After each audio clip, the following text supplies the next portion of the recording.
integrity, and again, just below their feet in the mid-deck area, if you will, Christina Cook and Jeremy Hansen of the Canadian Space Agency. They're in the final review of their entry procedures and all of the activities that will follow here very shortly in trip hammer fashion.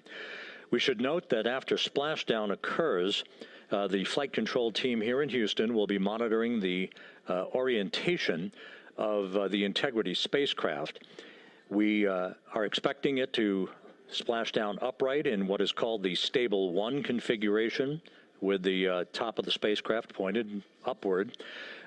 Stable 2 would indicate that it is upside down in the water. Regardless of the orientation, there will be 5 inflatable airbags called the CMOOS system. That's the acronym for Crew Module Uprighting System. We are suit on complete. Houston copies. Reed Wiseman acknowledging that the final steps in suit donning are now complete for the crew. Leak checks have been completed earlier. The CMOOS system, those 5 inflatable airbags, will be inflated with helium. Those airbags will ensure that the vehicle remains upright. While that activity is going on, the flight control team here will be checking the systems on integrity, also making sure that there's no leakage of toxic gas from the spacecraft. It should take about 15 minutes from splashdown to the power down of all of the systems on integrity.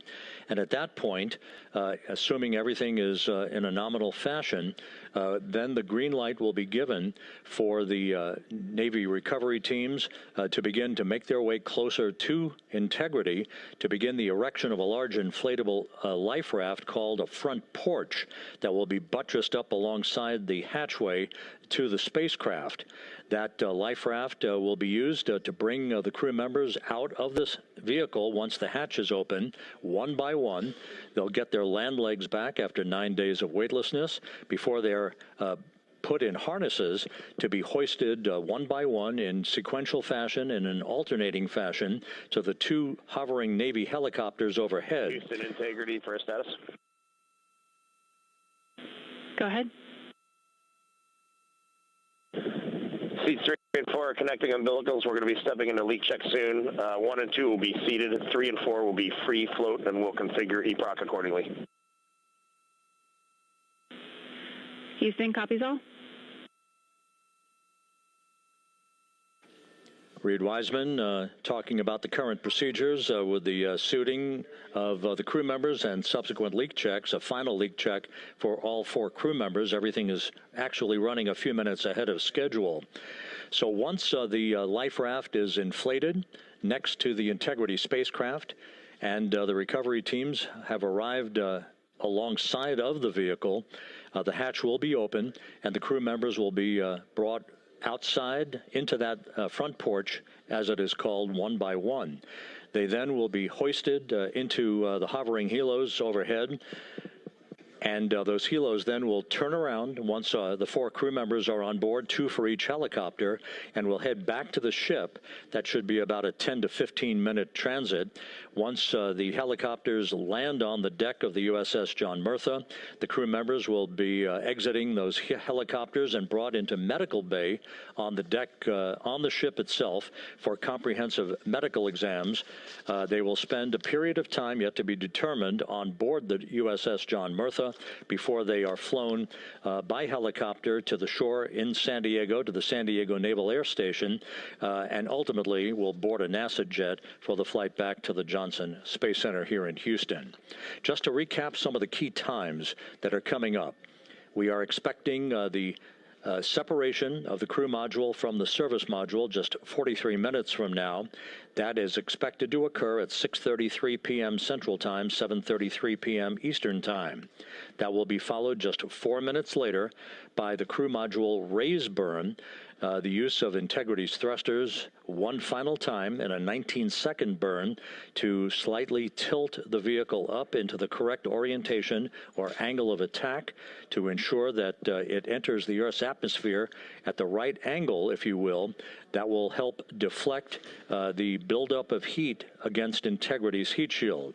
This was a deliberate move, a change in the procedures from the Artemis I mission that resulted in unexpected char loss on the Avcode heat shield that had not been intended based on the entry trajectory for the Artemis I mission. What we're doing is we deliberately changed the trajectory of the entry from a skip entry that was about a 3,000-mile transit across the Pacific Ocean. We are expecting now from entry interface to the point of splashdown to have a range of just 1,701 nautical miles, and that in of itself will reduce the exposure time of heating on the heat shield of the spacecraft. Once the raise burn is complete, then the stage is set for entry interface at 6:53 and 31 seconds p.m. Central Time. That means that Integrity will be entering the Earth's atmosphere at an altitude of 400,000 feet, traveling at about 34,882 feet per second, heading for its splashdown site off the coast of San Diego, as you just heard from Megan Cruz on the deck of the USS John Murtha. Splashdown once again under those three main parachutes is expected at 7:07 and 8 seconds p.m. Central Time, 5:07 p.m. Pacific Time, 2.5 hours before sunset. The actual total distance traveled for Integrity from launch to splashdown is estimated at 694,481 statute miles. Now that includes the first high elliptical Earth orbit following launch that enabled Integrity to move to 43,000 miles above the Earth at its apogee, and enabling a 24-hour period of systems checkouts before the flight control team here and the mission management team gave approval for Integrity to conduct its translunar injection that propelled it on its way to the moon and its historic lunar flyby. So the total distance we expect this vehicle to have traveled at splashdown, 694,481 statute miles.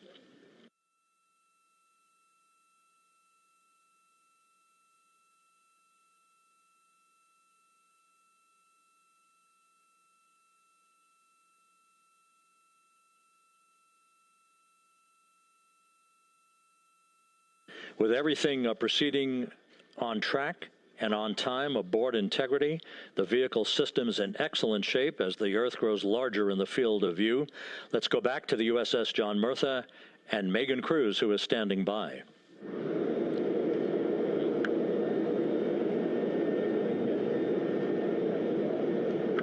Hey, yeah, Rob, welcome back. Again, we are out in the Pacific Ocean, staged just about 6.5 miles from where we expect Orion to splash down now in just over an hour. How exciting. And the weather, awesome conditions here. I know you see some wind blowing around my hair, but really nothing to speak of when it comes to having to recover our astronauts, as well as no waves here, really.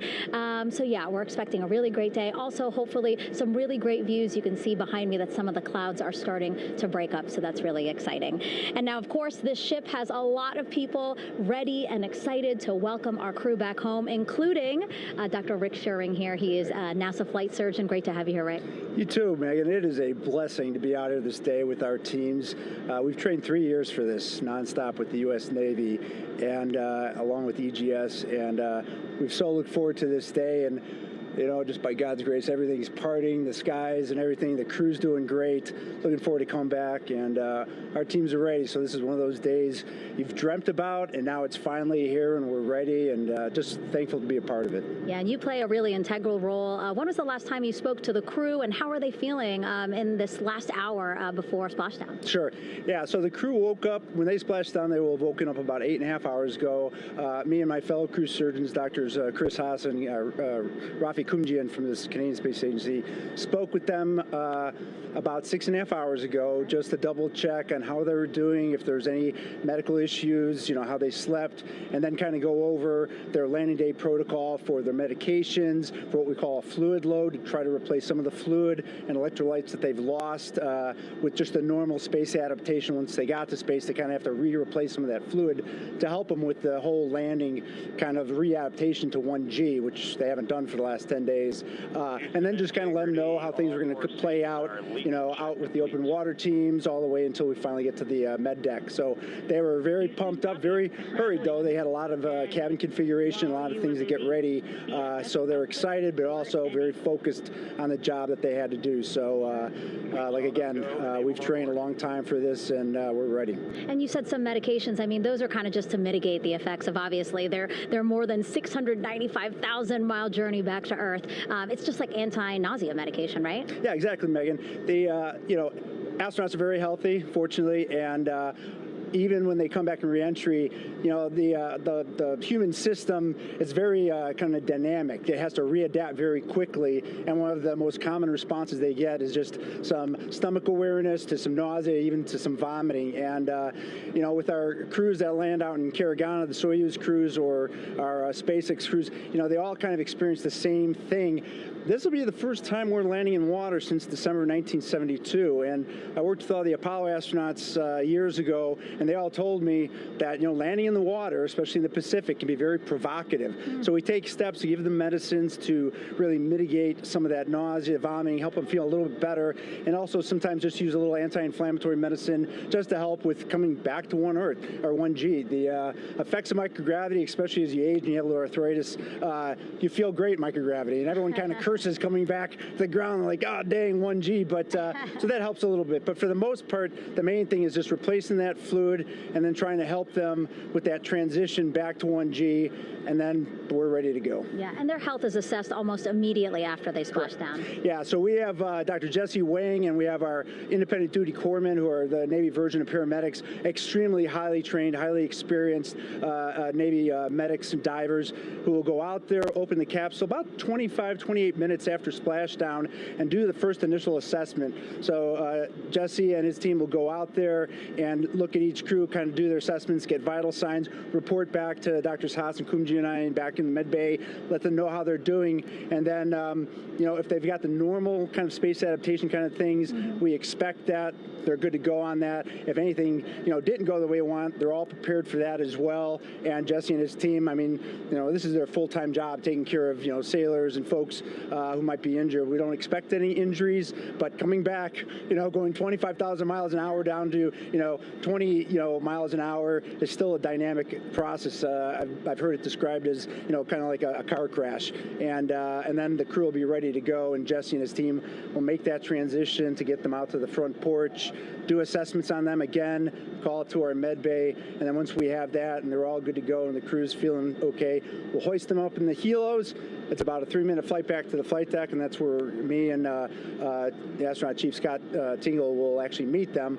I'll get eyes on them, make sure they're all good, just take very slow transitions, and then one by one we'll either get them out with the SMTs, the SAR med techs under each arm, just kind of just walk them very slowly to med bay, which actually helps them acclimate back to 1G. Or if they really don't have their sea legs back yet, then we might put them in what we call a stair chair, which will be right behind them, and then just very slowly kind of get them back into med bay to start our full assessments for the team. Yeah, so a really great team here to support them as soon as they get back, and also all throughout the mission, of course. You talked a little bit about this, but obviously, we have seen astronauts return from the International Space Station for over 25 years, so we kind of know that that journey, how it affects the body. But yes, we're talking about humans returning from the moon for the first time since 1972. How is this different from your perspective? So it's different in one very significant respect. On Apollo, for exercise, they had something called the Apollo Exergenia, which was basically just a little canister with some ropes, and they would have some resistance and kind of do that. And the Apollo astronauts really liked that. They liked the ability to exercise, because you decondition from a musculoskeletal standpoint, you lose your strength and your stamina very quickly. We had something called the Orion flywheel, which was able to impart much greater loads in terms of resistance, so they're able to do squats, deadlifts, different things, not dissimilar to what the ISS astronauts do, but with a lot less room to do it. And they also did rowing activities for cardiovascular health, and the crews loved it. But for the lunar crews, the future lunar crews, maintaining that physical conditioning, which our astronaut strength and conditioning rehabilitation specialists, affectionately known as the ACERs, back in Houston, really work hard to get them in the best shape they're going to, have to be in to get to the moon. That device hopefully will maintain that. And Apollo only had about a 4.3-day journey to the moon. Our astronauts are going to have about a 10 to 14-day journey. Right. So maintaining that physical fitness, that strength and stamina is going to be crucial for the success of being able to do those very physically demanding lunar EVAs. Right. So we're very excited about what the astronauts have said about the device and what they have to say about the role exercise plays, going to the moon. And also the mental benefit. Sure. They just really like sweating, breaking the sweat, and actually just feeling like they're just getting a workout. Right. So thank you so much, Rick. I really appreciate it. I know they're going to be in good hands, so we'll let you get back to it. Thank you so much. Megan, thanks for the time. Back to you, Rob. Okay, Megan, back here in Mission Control in Houston, everything is moving along in order. This view of Reed Wiseman on the left, Victor Glover on the right. We have good suit leak checks. Everything aboard Integrity is in excellent shape. The vehicle, with the Earth growing larger and larger in the field of view, we're now just about 8,200 nautical miles away from Earth and closing in for a splashdown just 1 hour and 5 minutes from now.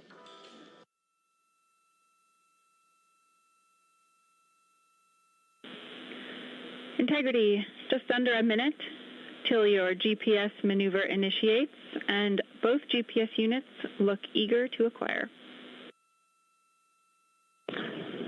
Outstanding. Seats 3 and 4 are working on seat strap in now. Houston copies. Once again, as we start to close in on some of the major milestones, the first one coming up in just 31 minutes. And Integrity, just confirming the LCG gas trap was able to be closed out. Affirmative. Copy. Crew module, service module separation scheduled just 31 minutes from now. The key point of interest, of course, will be the performance of Integrity's heat shield during its high-speed entry back into Earth and the peak heating that is expected around the spacecraft of some 4,000 to 5,000 degrees Fahrenheit. On Artemis I, as I think most folks know by now, we flew a trajectory known as a skip entry, in which we performed an initial dip into the atmosphere to bleed off some energy. Then we skipped out of the atmosphere and dipped back into the atmosphere before splashing down in the Pacific. But after the mission was over with, we noticed unexpected liberation of some of the charring effects on the heat shield known as AVCOAT. Before the flight, we had an opportunity to sit down and talk with Entry Flight Director Rick Henfling to get a perspective on what this all means and how the mission was redesigned to try to protect Integrity's heat shield to a higher extent. Let's take a look at that interview. Returning from the moon is a lot different than deorbiting from low Earth orbit. When we return from the moon, we expect to achieve velocities upwards of 36,000 feet per second. And in order to slow down to a nice, graceful splashdown in the Pacific Ocean, the flight crew is going to experience between 3 and 4 times the force of Earth's gravity. On Artemis I, pressure buildup inside the char layer of the heat shield resulted in the char losses we saw. NASA established a Tiger team whose job was to investigate the cause of the problem and then make recommendations on how to fly the Artemis II mission safely and successfully. And so for Artemis II, we are going to fly a profile that ensures the spacecraft will not see that same type of pressure profile. And so the char losses seen on Artemis II will not be like the ones that we saw on Artemis I. Rick Henfling indicated that the orientation of the spacecraft and the shortening of the distance of transit to the splashdown zone from the point of entry interface when we reach the top of the Earth's atmosphere, which will be coming up at 6:53 and 30 seconds p.m. Central Time, should do the trick in minimizing the deleterious forces against that heat shield that were noticed on the Artemis I mission. We think we see a beautiful sunrise over the west coast of Australia.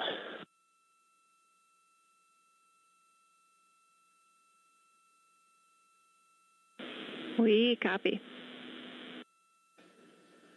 Commander Reed Wiseman reveling in his final hour in space on this mission as Integrity is passing over the southwest coast of Australia now at an altitude of some 7,600 nautical miles. That will begin the southwest and northeasterly transit across the Pacific Ocean.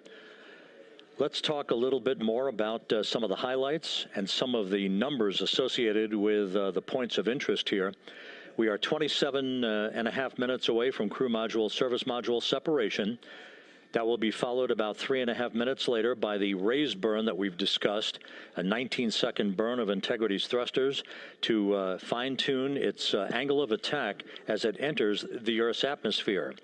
Entry interface is scheduled 47.5 minutes from now. That's the point at which we will reach the top of the Earth's atmosphere, traveling about 34,882 feet per second at an altitude of 400,000 feet. Just 24 seconds after entry interface, we will begin a blackout period of 6 minutes in duration at 6:53 and 54 seconds p.m. Central Time. Now, right about 10 seconds after the blackout period begins, we are expected to reach peak speed, which would be 24,661 miles an hour. That'll be about 103 miles an hour short of the velocity record set by the Apollo 10 astronauts, Tom Stafford, Gene Cernan, and John Young, when they returned from the moon on the Apollo 10 mission in 1969. That blackout period is expected to last 6 minutes in duration. At 6:54 and 52 seconds p.m. Central Time, we'll reach our peak heating period of about 4,000 to 5,000 degrees while we're in a communications blackout from Integrity and its astronauts.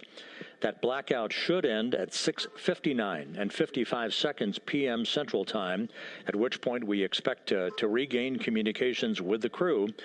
Capcom Jackie Mahaffey here in the flight control room will be talking to the crew, calling them, and we'll await a response from the crew as they come out of that blackout period. And at that point, their altitude will be just 157,000 feet above the Earth, traveling at 13,000 feet per second with a range to splashdown of just 147 nautical miles.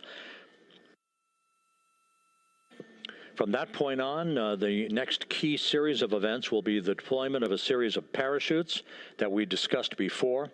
First, the forward bay cover chute deploy that will pull the forward bay cover away from the top of Integrity, followed by drogue chute deploy, and then the main chute deploy that's expected at 7:04 and 44 seconds p.m. Central Time.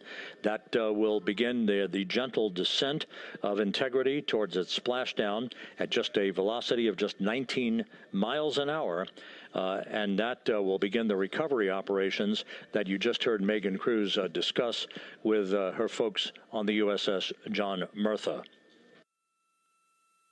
All of Integrity's systems in great shape. The crew is suited up. Leak checks complete as we stand by for the next major milestone, which will be the crew module service module separation just 24.5 minutes from now.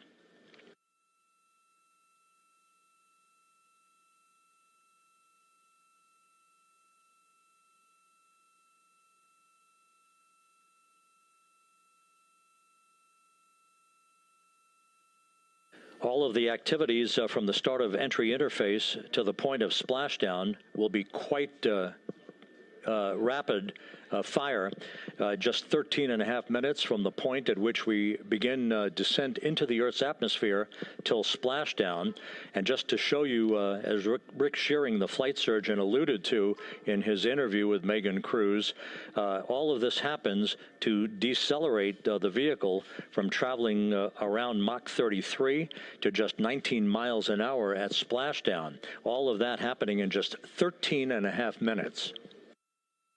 But the vehicle and the parachutes are all designed to support all of that, so we'll be standing by to report all that to you in sequential fashion as these milestones are ticked off and as we hear from the crew during its entry back into the Earth's atmosphere and ultimately when they emerge from the blackout period, and at that point we'll be just minutes away from splashdown.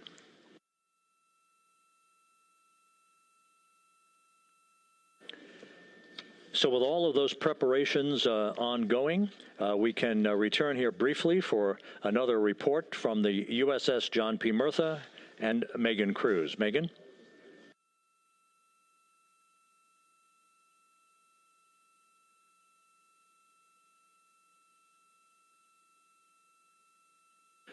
And we'll regain that communication with the USS John P. Murtha just momentarily. In the meantime, everything is on track aboard Integrity, the flight control team here in Houston, led by Entry Flight Director Rick Henfling. The voice you will hear talking to the crew is that of Jackie Mahaffey. She will be reporting everything to the crew and receiving their reports as they enter the Earth's atmosphere for their 13.5-minute plunge back into the atmosphere for splashdown off the coast of San Diego. Now we have the ship back with us and Megan Cruz aboard the USS John P. Murtha. Megan? 11 balloon, right? English is my second language. Hey, Rob, yeah, the excitement is really building here on the ship. I'm watching right now one of the weather balloons being lofted up from the ship. Again, weather balloons, very important for us to make sure that we are tracking the right kind of weather and also the data that's needed for what's called our Sasquatch team. Again, it's a team out of NASA that basically makes sure that the debris that comes off of Orion, again, some of those pieces of the parachute system, make sure that they don't fall on us here in the sea, and also our aerial assets, our folks in helicopters. So watching that float away right now. But with me right now is Captain Eric Kenny. He's the commanding officer of the John P. Murtha naval ship. Thank you so much for being here. There are so many moving parts that you have to keep an eye on. That's absolutely right, yeah. But first of all, on behalf of the crew of USS John P. Murtha, Megan, thanks for having me on today. Happy to tell you what we're doing and excited to get the interview started. Yeah, absolutely. Why don't we actually take a look at the flight deck here? We'll start there.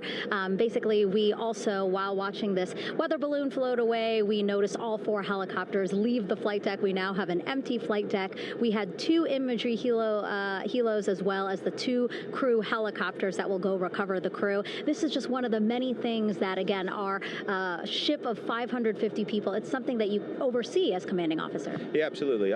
Every commanding officer, I would say really every naval service member, our priority is always safety. And as the commanding officer, I take that as one of my primary roles here on board. Mission accomplishment is important, safety always.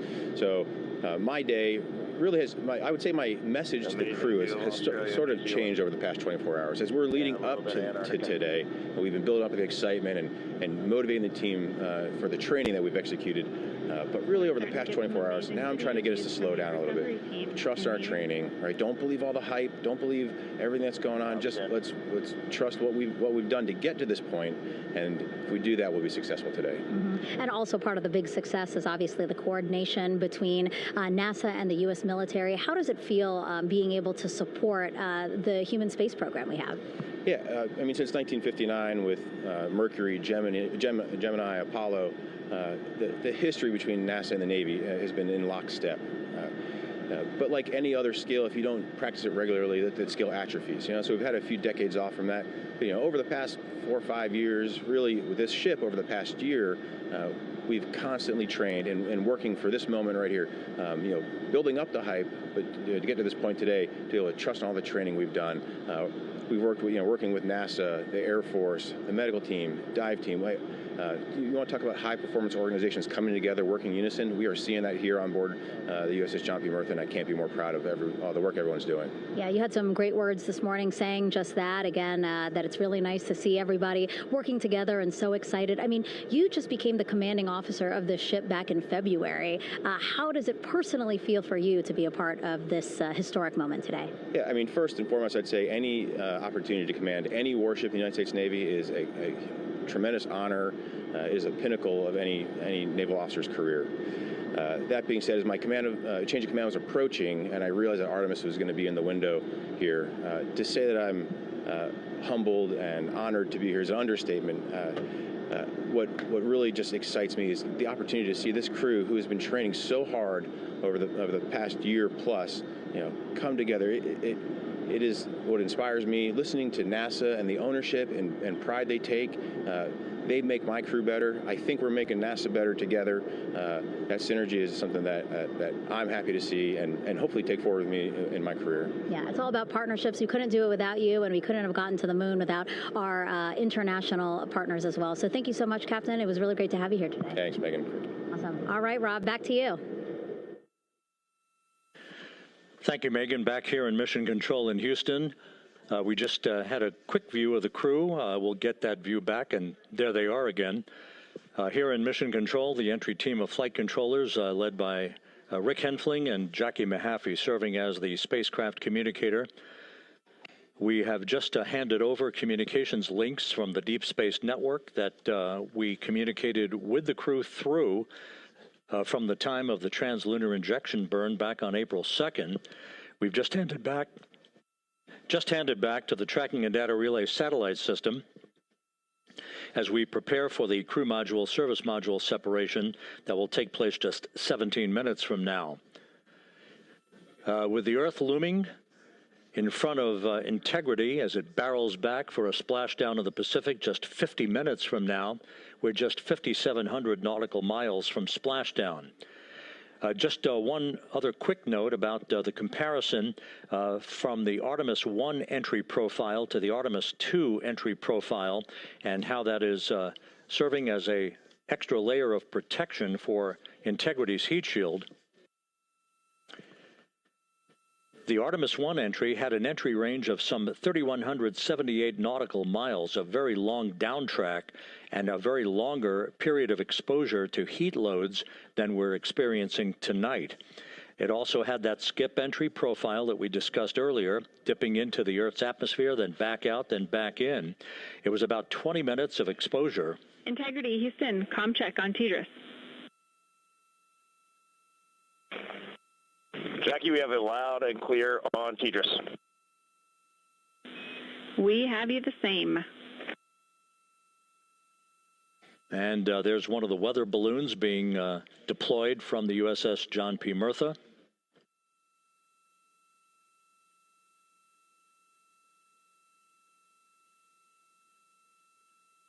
So the Artemis I entry had the vehicle. The update on GPS, we haven't seen it track in yet.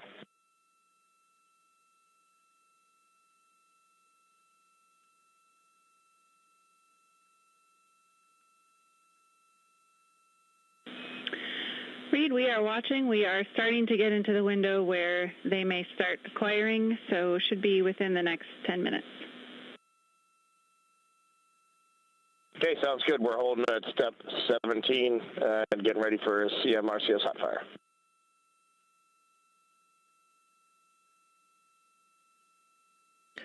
And that exchange indicating that we are expecting to acquire data from the GPS system on board. That'll be a navigational tool that will basically tell Integrity's computers that they're on track down the center line of the corridor for the entry interface that will lead them to their splashdown point. Once again, the Artemis I entry exposed the heat shield for about 20 minutes of peak heating. For Artemis II, we're going to reach a downtrack distance of 1,701 nautical miles from the point of entry interface with just 14 minutes of duration. And it's basically a different angle of attack, a little bit steeper angle of attack that will protect the heat shield from excessive heat loads. So that is the difference between Artemis I and Artemis II, all designed into this mission to gather data, to protect the heat shield, since the Artemis III mission and beyond will have a different designed heat shield that will allow that skip entry type of profile to be resumed for all of the future missions coming back from the south pole of the moon when we initiate lunar landings.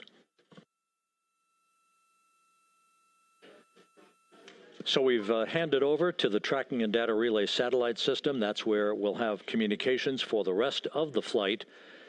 Just to give you some time hacks here, we're 13.5 minutes away from crew module, service module separation, and just 17 minutes away from the raise burn, that 19-second firing of the thrusters that will basically be the final fine-tuning of the angle of attack for Integrity as it enters the Earth's atmosphere.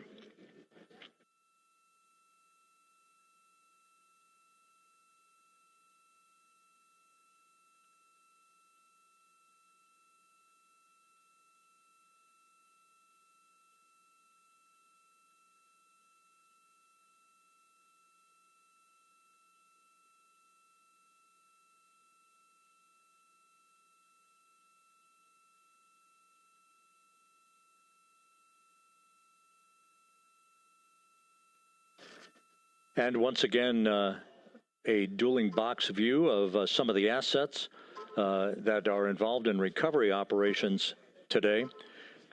The integrity, cabin configured, all crew suited and seated. Houston, copies. That confirmation from Reed Wiseman aboard Integrity, as you see the assets being deployed to the splashdown zone.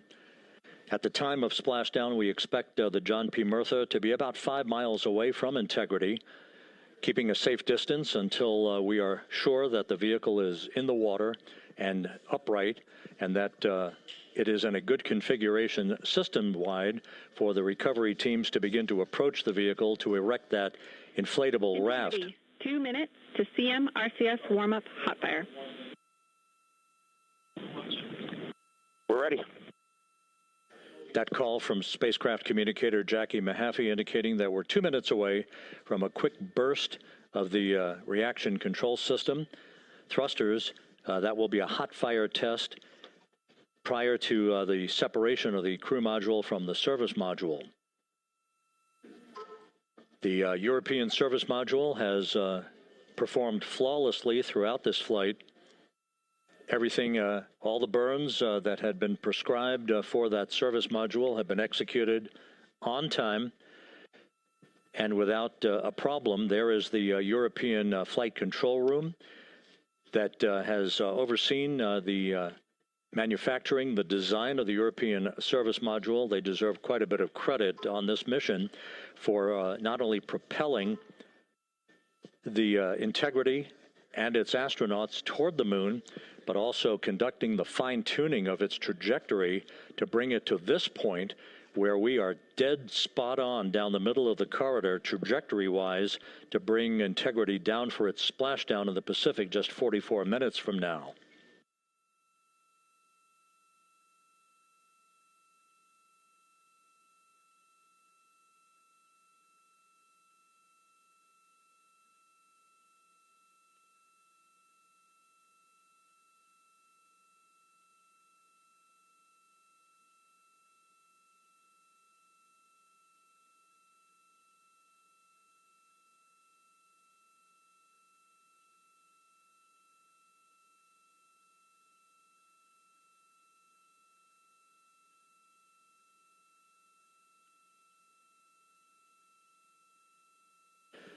What you're looking at is a computer-generated visualization based on real-time telemetry from Integrity, currently traveling about 16,000 miles an hour.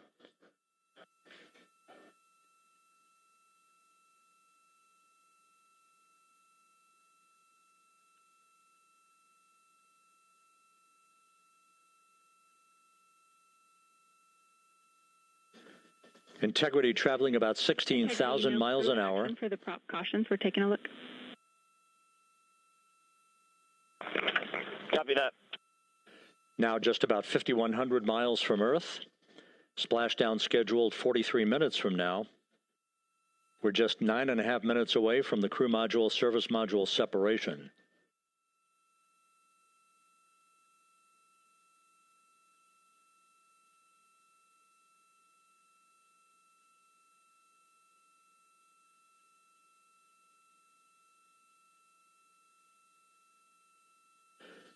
We are confirming. Integrity, we are assessing details, but so far looks like a good hot fire. Looks good on board, Jackie. Thank you. And Jackie Mahaffey took the words out of my mouth. I was just about to say that we had a good hot fire test of the thrusters in advance of the crew module service module separation that's coming up just 8.5 minutes from now. This will begin the period in which we will have rapid-fire succession of critical activities on board that will lead to entry interface just 28 minutes from now, where the vehicle will enter the Earth's atmosphere at an altitude of 400,000 feet. The time of entry interface, 6:53 and 30 seconds p.m. Central Time.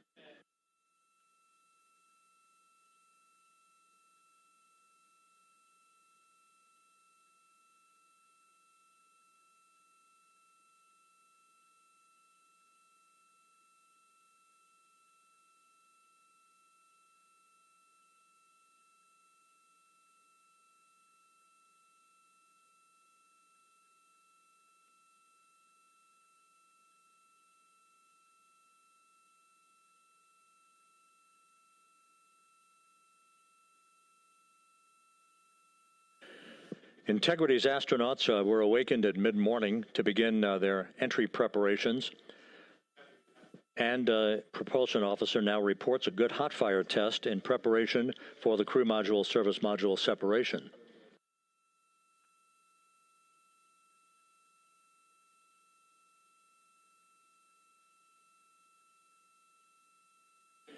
We're now inside 41 minutes until splashdown. Integrity Houston, we have confirmed a good CMRCS hot fire. And although we are not seeing GPS acquired yet, you can skip the troubleshooting steps in 157 for now. Integrity copies.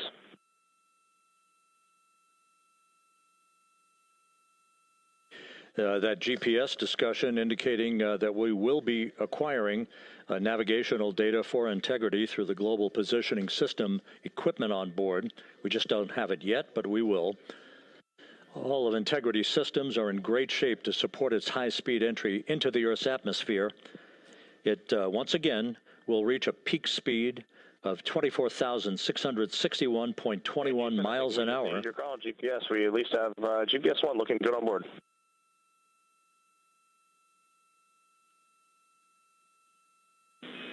We're confirming.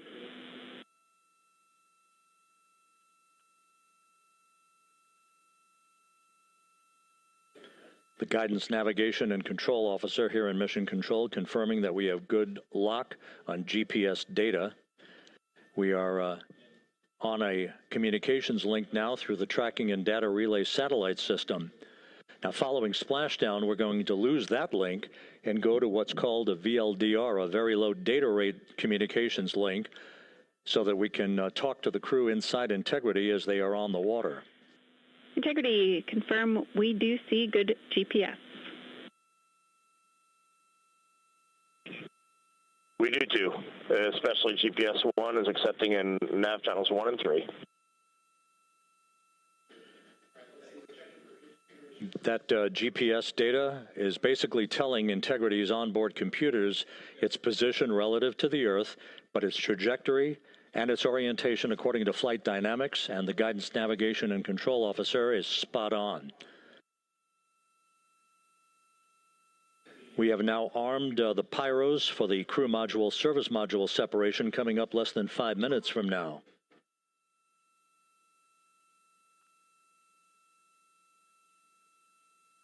Once again,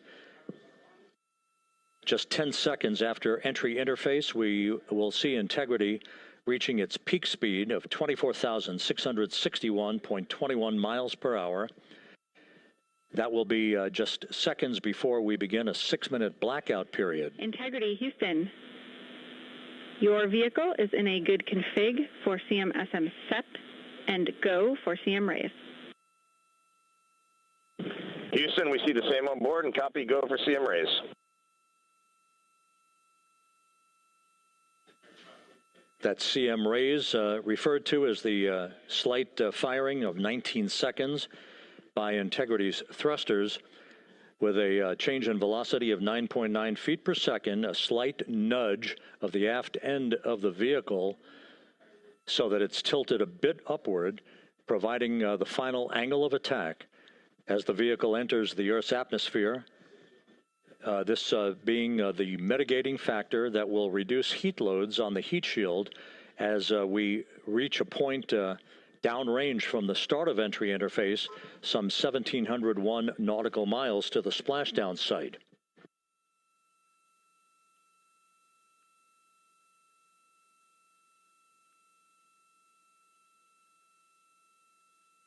Integrity systems in excellent shape. We are currently 3,300 nautical miles left in this mission. Splashdown scheduled 36 minutes, 39 seconds from now.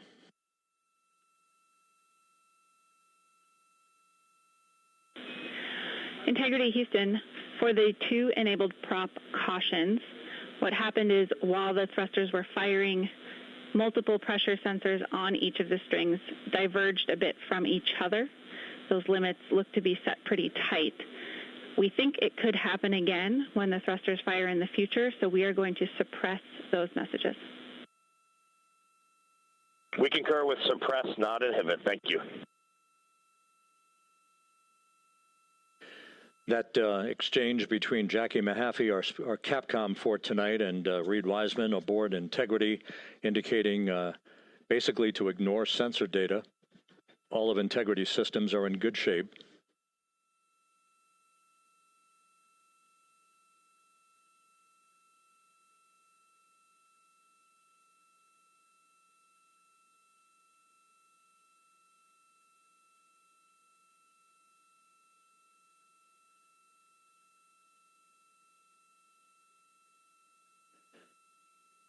Now, coming up on about 90 seconds till the crew module, service module separation.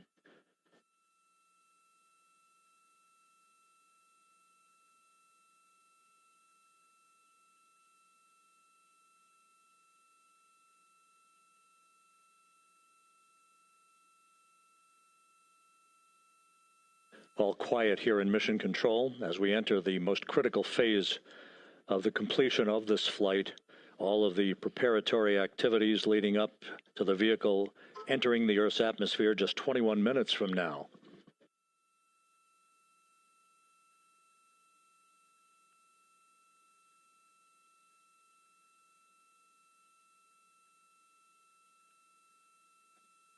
Coming up on 1 minute. Mark, 1 minute till crew module, service module separation.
And we have confirmation of crew module, service module separation, and a great view, albeit momentarily. Houston, good stuff on board. Houston copies and concurs. The European service module now separated from Integrity, a job well done. Integrity, no action for the 4 CDH cautions. Those are SM related, not applicable. Integrity.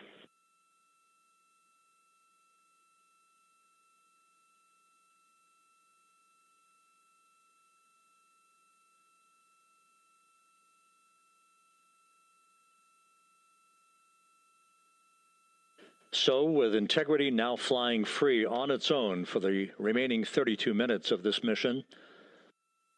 Next up, the raise burn, a 19-second firing of Integrity's thrusters. GPS 2.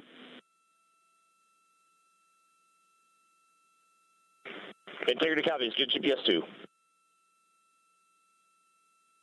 Coming up on the 2-minute mark until the raise burn. Again, this is the final tweaking of the orientation of Integrity to put it in the right angle, if you will, the angle of attack that it will fly in during its entrance into the Earth's atmosphere. Entry interface now just 18 minutes, 25 seconds away. This is a visualization, but driven by real-time telemetry. This is the maneuvering of Integrity to the raise burn orientation. Just 2,800 miles from Earth.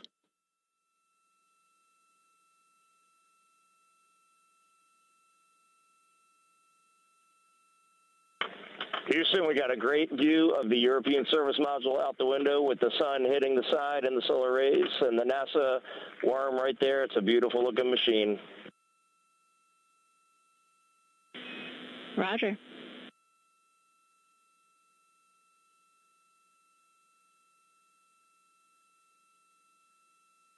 And we have completed the maneuver to the raise burn orientation, 1 minute away from the raise burn.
And the crew module raise burn is underway, a 19-second firing of the thrusters, and we have a completion of the burn.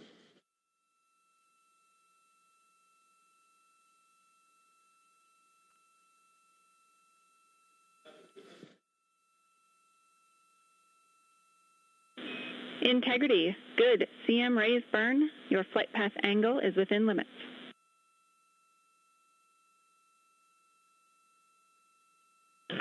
Integrity copies. Looks good on board, Jackie. So the final maneuver is now complete. Our trajectory for a splashdown in the Pacific 29 minutes from now is set and will not be amended any further.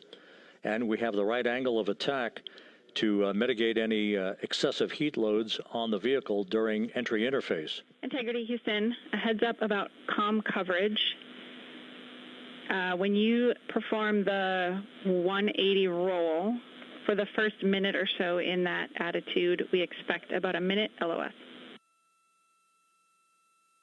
We copy.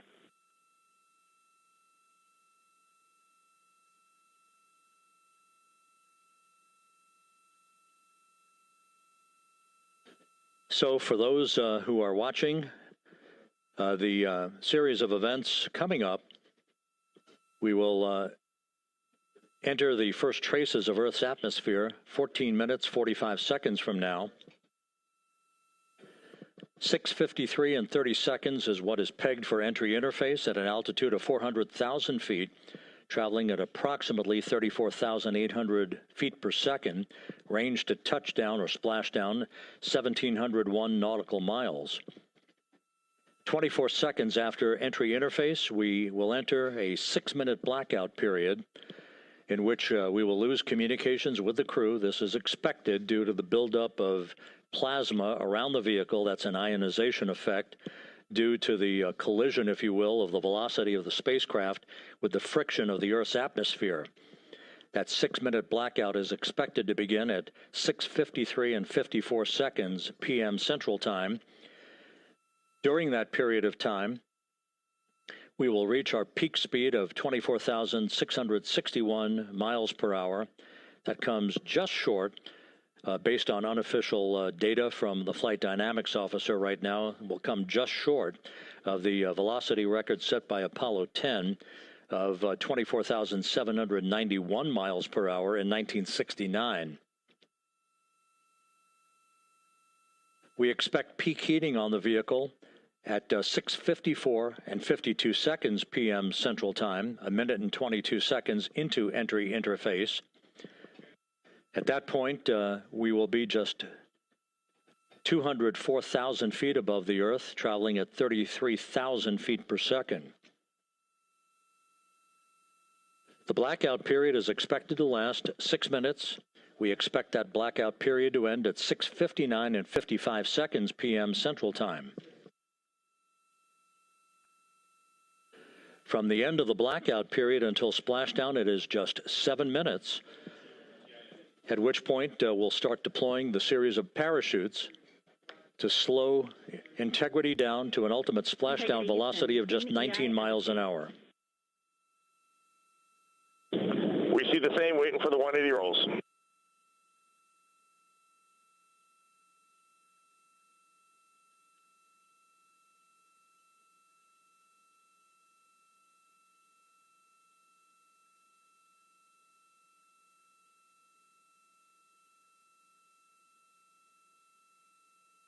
The parachute deployment sequence, once again, will come in several segments, but in rapid fire succession. And we have a great view of the moon out window 2. Looks a little smaller than yesterday. Guess we'll have to go back.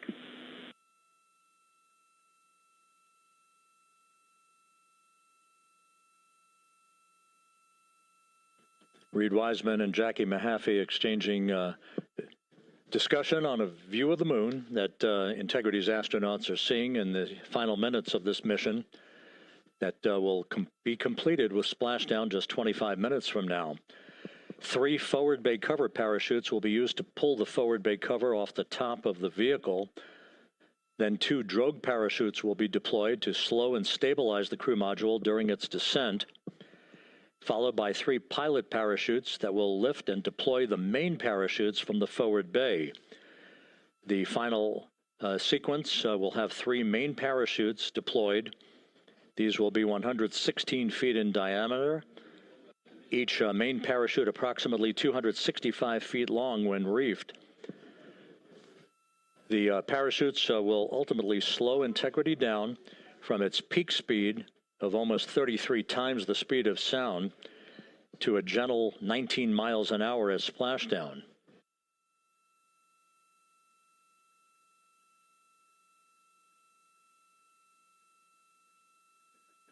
The vehicle is now currently in a roll to the proper attitude for entry interface. Our trajectory is right on according to flight dynamics.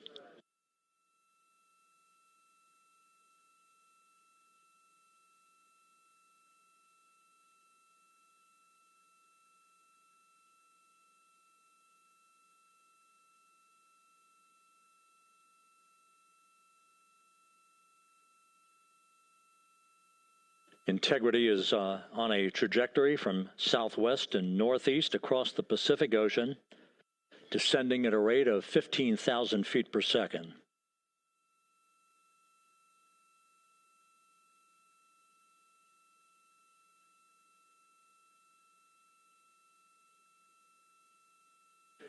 Range to touchdown 4,300 nautical miles, all the systems in excellent shape.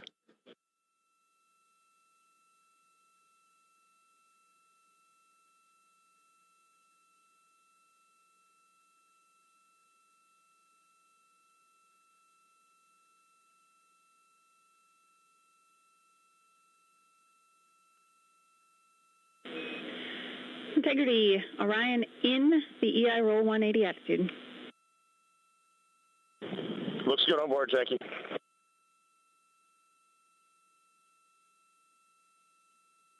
This view out of one of Integrity's windows.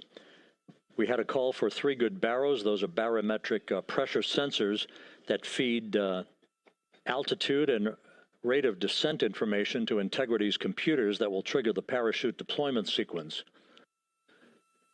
We are less than 9 minutes away from entry interface, 22 minutes from splashdown.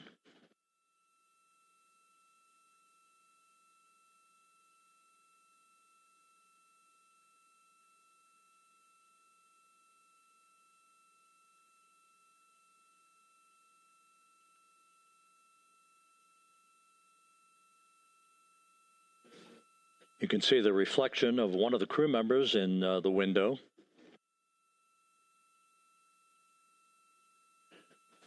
Out in the Pacific, the weather conditions remain go. Just a few clouds, some scattered clouds, winds at 10 knots, wave heights just about 4 feet. A gentle day in the Pacific for the homecoming of Integrity's astronauts.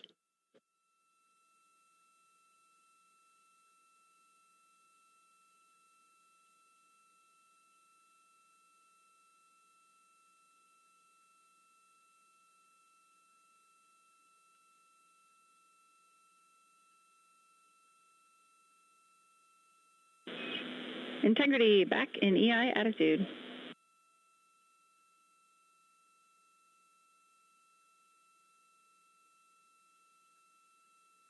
We see the same on board, Jackie.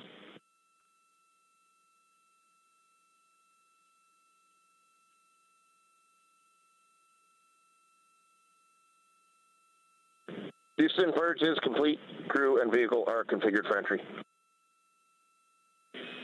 Houston copies. And we're in step 37, transferring nav state to BFS.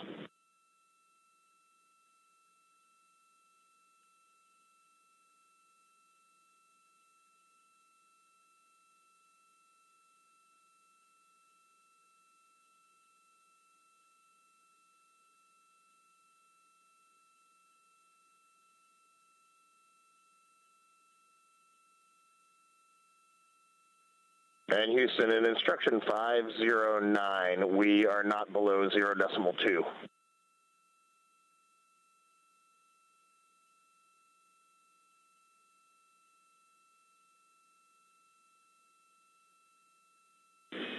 Integrity, no action required.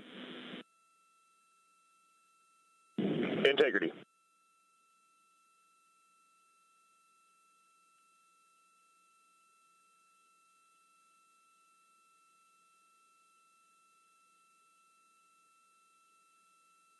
Now 6 minutes away from entry interface, we will hit the first traces of Earth's atmosphere at an altitude of 400,000 feet, traveling about 34,882 feet per second. Ranged splashdown at that point will be 1,701 nautical miles.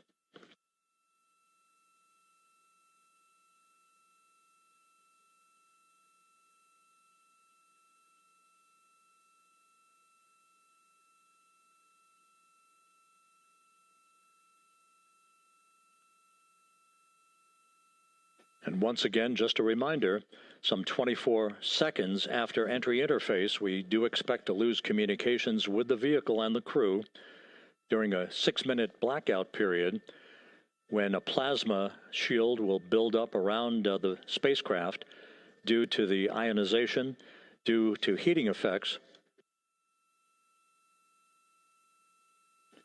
And Flight Dynamics has just confirmed we will have a blackout period of exactly 6 minutes in duration. And once again, that's due to the fact that a plasma buildup around the vehicle will prevent communications and data, so we will not be able to talk to the crew members at that time, nor will we receive data here in the flight control room. Houston, everything is looking good on board. Just confirm no pre-EI downloads.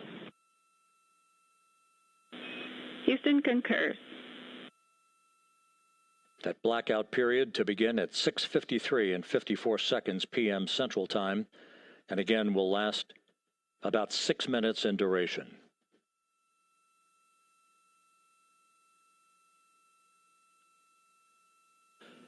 We're 4 minutes away from entry interface.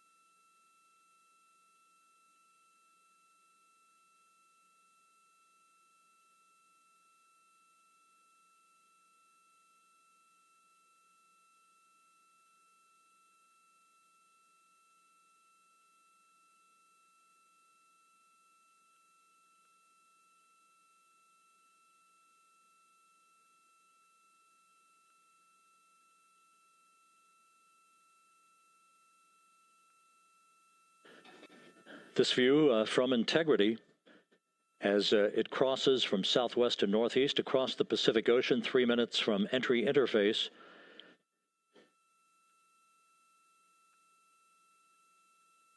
"16.5 minutes till splashdown."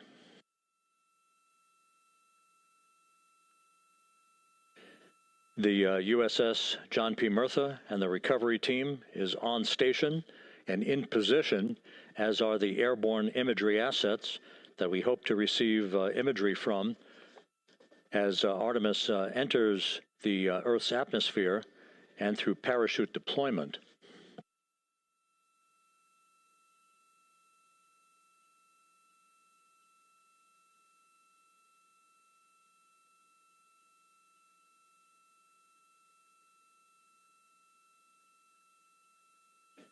All of Integrity's systems are in great shape. The crew is ready to complete its mission just 15.5 minutes from now.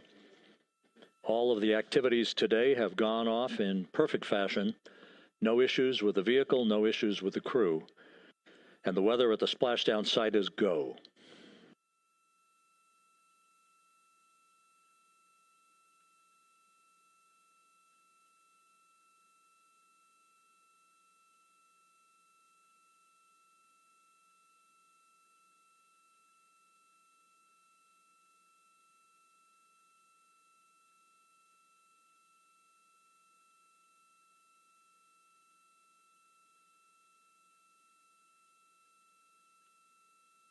Coming up on 1 minute until entry interface.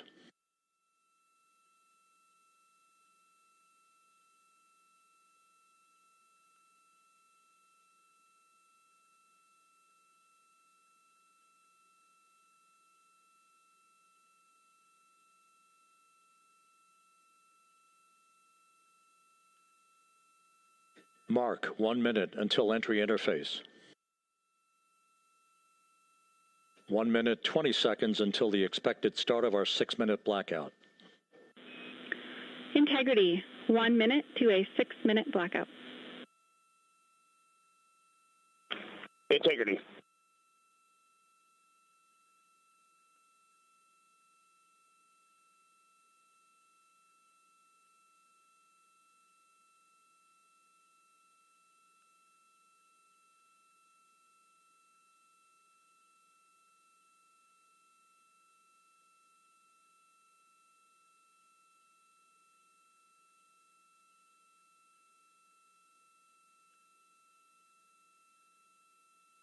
Ten seconds till entry interface.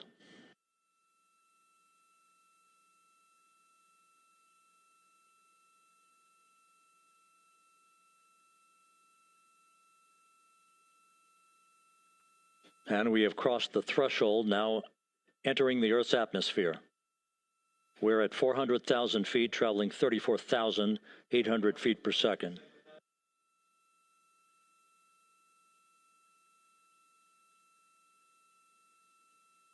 Time to splash down, 13 minutes, 10 seconds.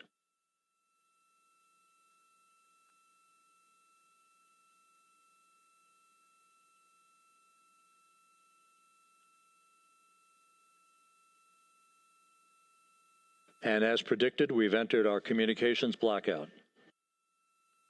This will be a 6-minute blackout period.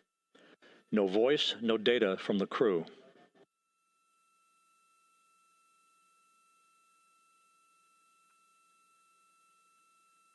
We're 30 seconds away from the anticipated point of peak heating on the vehicle, where temperatures will rise to about 4,000 to 5,000 degrees Fahrenheit. This is the true test of our trajectory.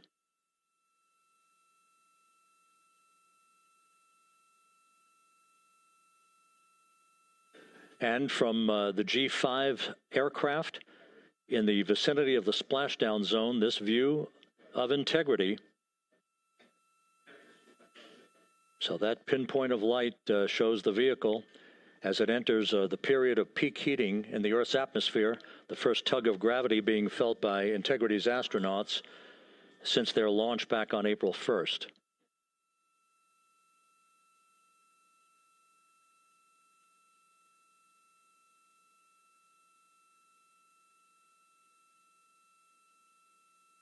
Four and a half minutes until the end of the blackout period. Time to splash down, 11 minutes, 33 seconds.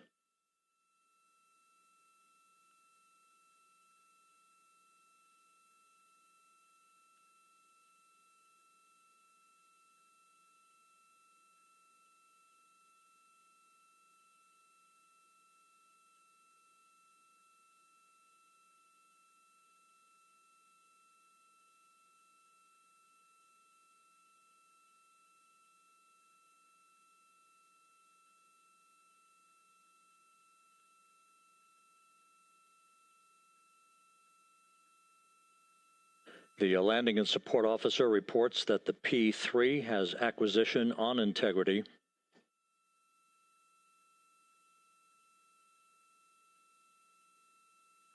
3.5 minutes left in this blackout period.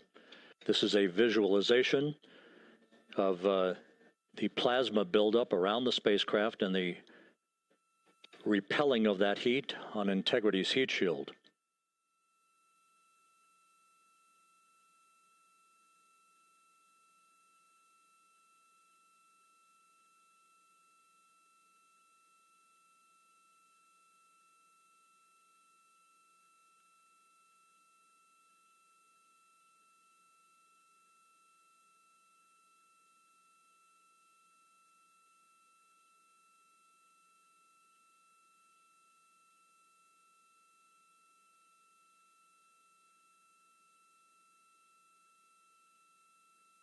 Flight Dynamics reports that airborne assets in the vicinity of the splashdown zone do have a visual on Integrity. Still 2 minutes and 40 seconds left in our blackout period. Time to splashdown, 9 minutes, 35 seconds.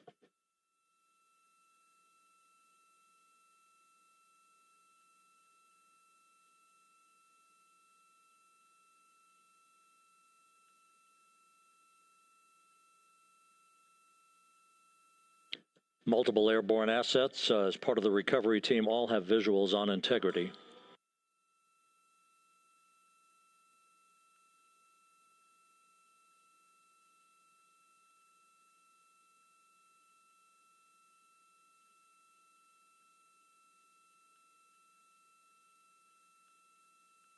And the WB-57 flying in the splashdown zone also has a visual. And the Navy helos also have visuals.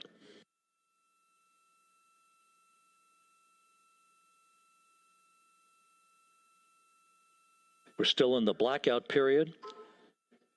Still do not have communications from the crew.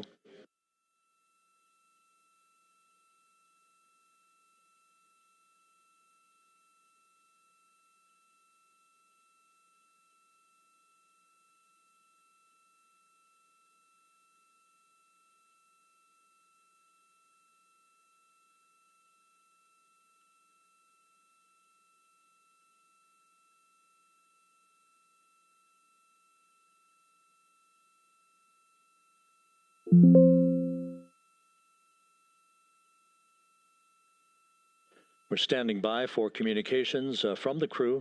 We should be out of the blackout period less than a minute from now.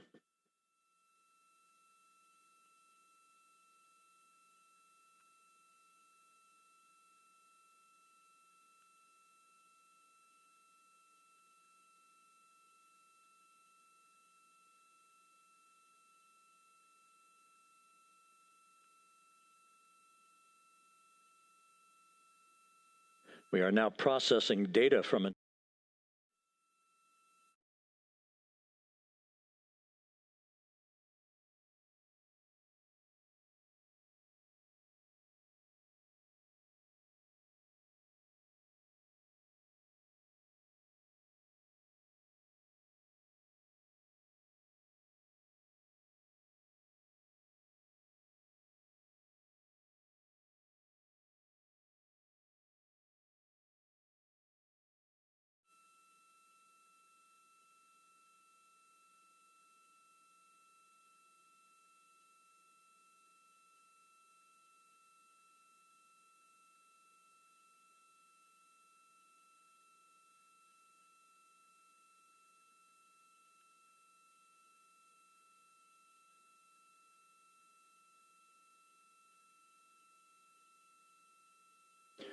Passing through 150,000 feet, our trajectory is perfect. We're getting intermittent views of Integrity. Still waiting to establish voice communication.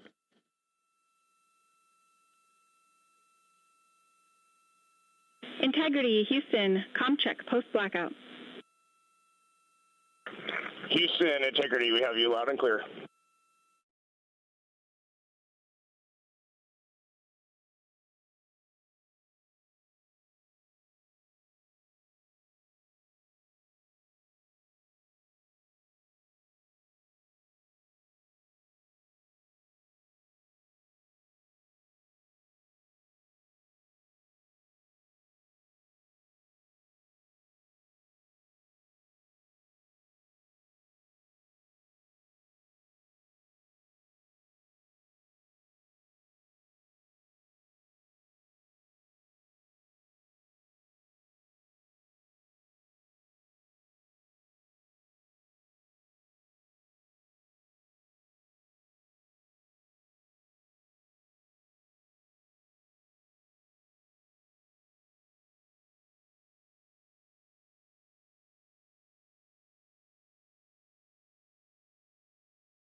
Passing through 10,000 feet, still on drogues.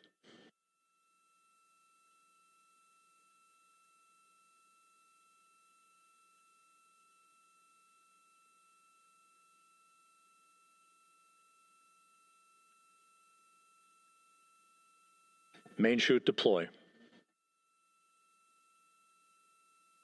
We're at 5,000 feet.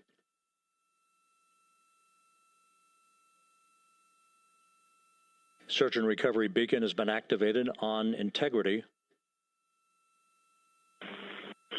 And we have 3 good main chutes. Good 3 main chutes, good reefing, good descent rate. Good rates, and we see 3 good-looking parachutes.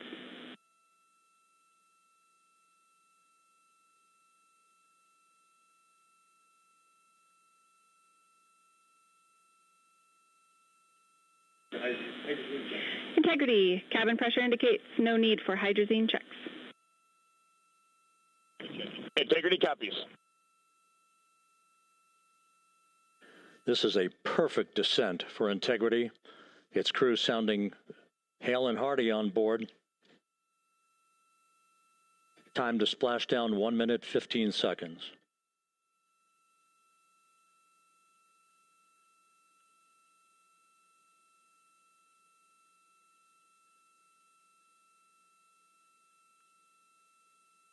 Integrity about to complete a journey spanning 694,481 miles from its launch from the Kennedy Space Center back on April 1st, and a trip around the moon.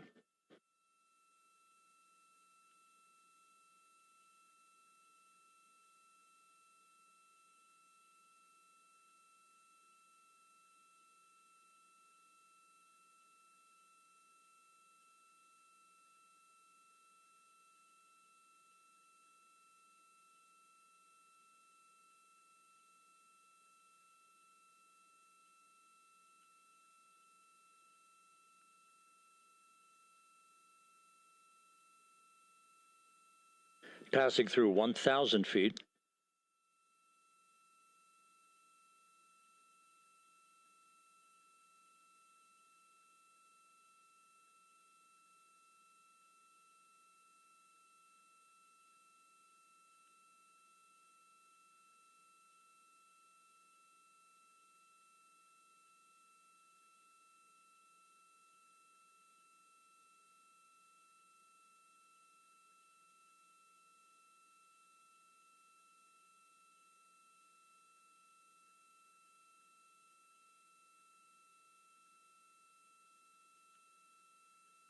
Houston Integrity, splashdown, sending post-landing command now.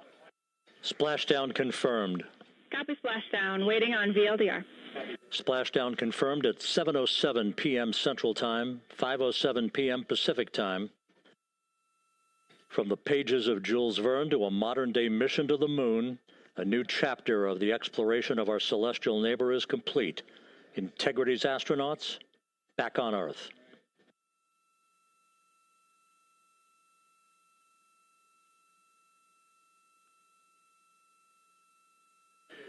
And the landing and support officer reports the vehicle is stable 1.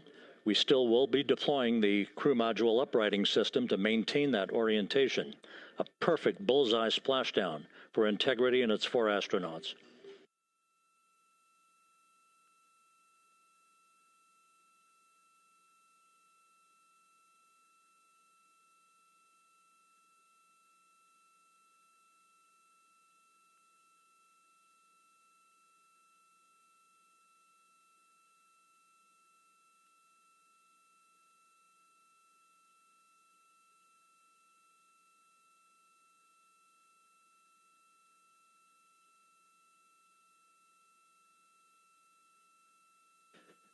The unofficial splashdown time, 7:07 and 47 seconds p.m. Central Time. We'll get that refined for you. That would put the end of the mission at a mission elapsed time of 9 days, 1 hour, 31 minutes, 35 seconds.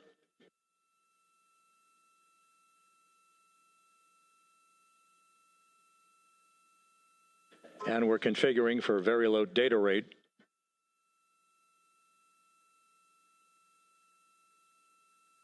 Once again, splashdown occurring in the Pacific, southwest of San Diego at 7:07 and 47 seconds p.m. Integrity Houston, comm check on VLDR.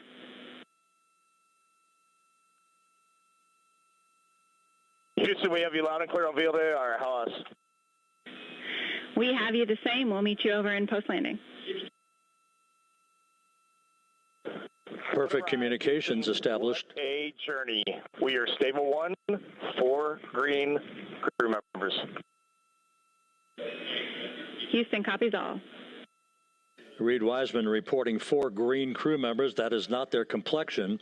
That is the fact that they're in great condition. That's what that means. So stable 1, upright. The crew module uprighting system is being deployed. The 5 airbags being inflated through helium to maintain the upright configuration for the vehicle. This was a textbook entry and a textbook touchdown for Integrity. Reed Wiseman, Victor Glover, Christina Cook, and Jeremy Hansen back on Earth after a journey around the moon.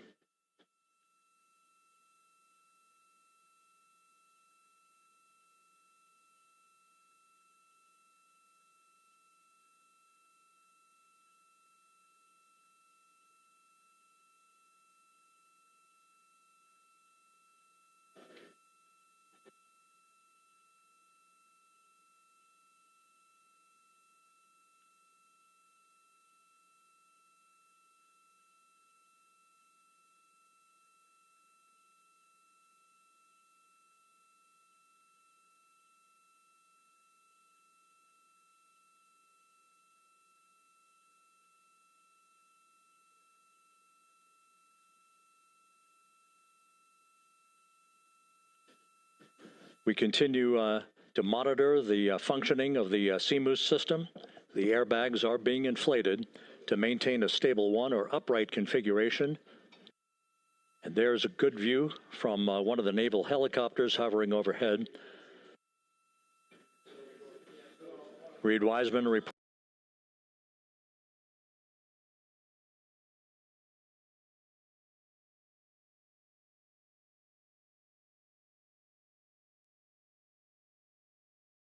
Reporting 4 green crew members, meaning they're all in excellent shape.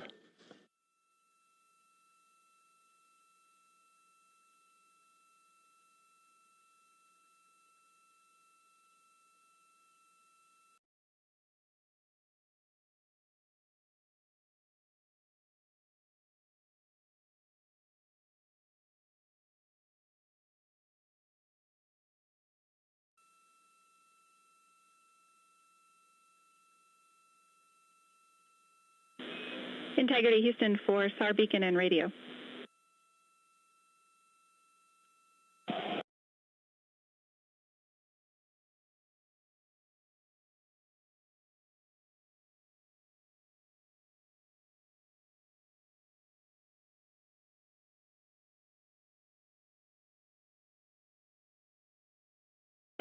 SAR beacon is in for 06, and we're powering the radio now. Go ahead. We see the beacon on. However, the recovery team is not seeing the signal. Your SAR radio uses the same antenna, so you may run into trouble with the radio. Okay, copy. And we are also powering up the sat phone now.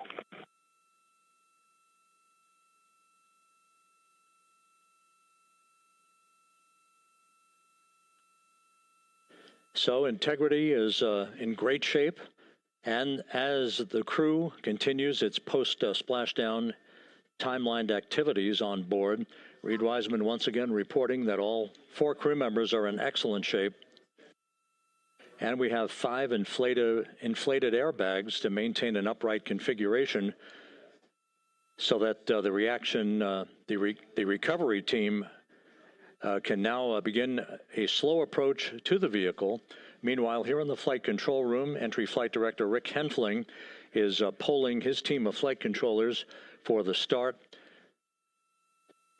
of powering down the vehicle after a thorough systems check.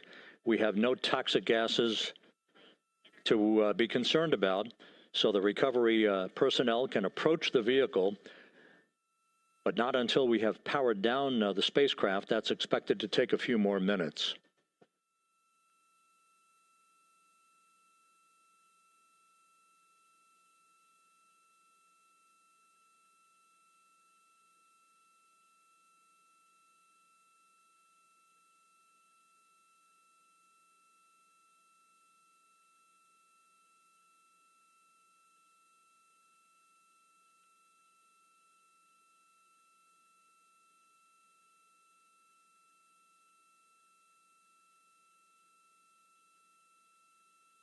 Integrity back on Earth following its historic flyby of the moon. It was, for all intents and purposes, a textbook mission. On 28 per hour remain on this frequency. We copy.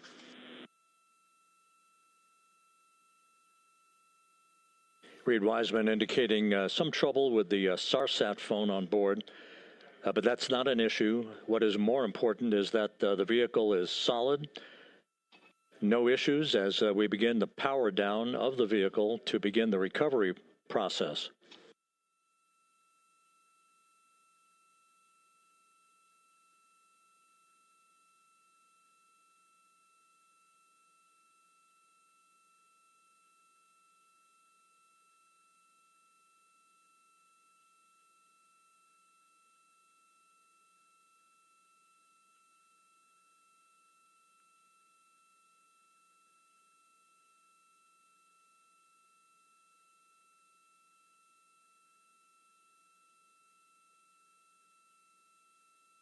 The propulsion officer here in Mission Control reports that we have safed the prop system on Integrity.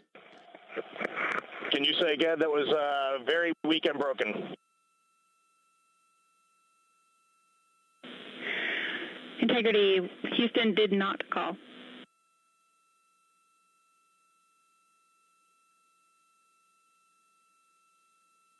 Copy that, Houston. It might have been on the SAR radio. Stand by.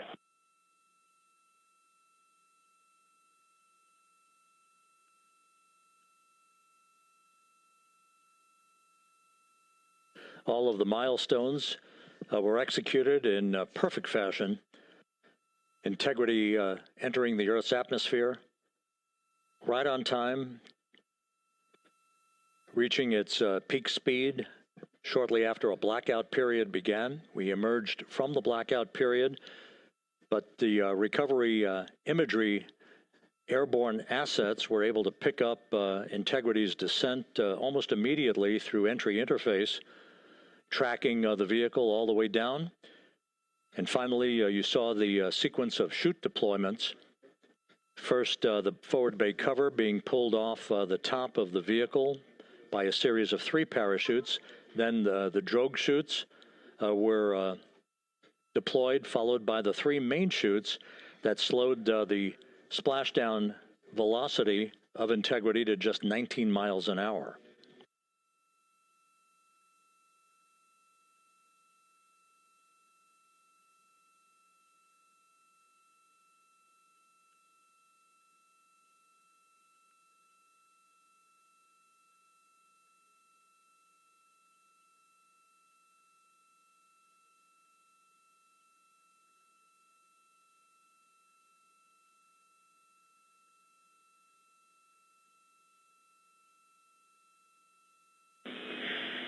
Integrity, Houston, with no joy on SAR and SAT phone, we'd like you to command an additional 15 minutes for a total of 30-minute power down delay.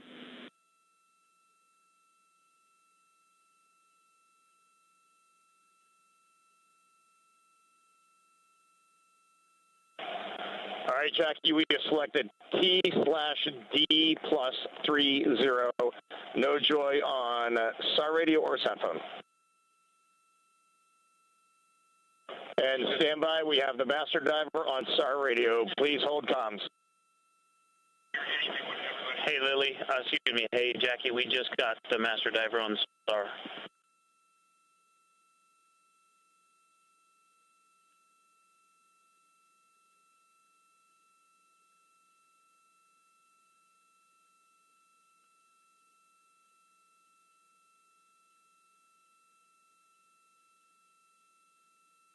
a good view of one of the fast boats. Integrity Houston, if you are happy with your comm with Master Diver, you can go back to the 15-minute power down.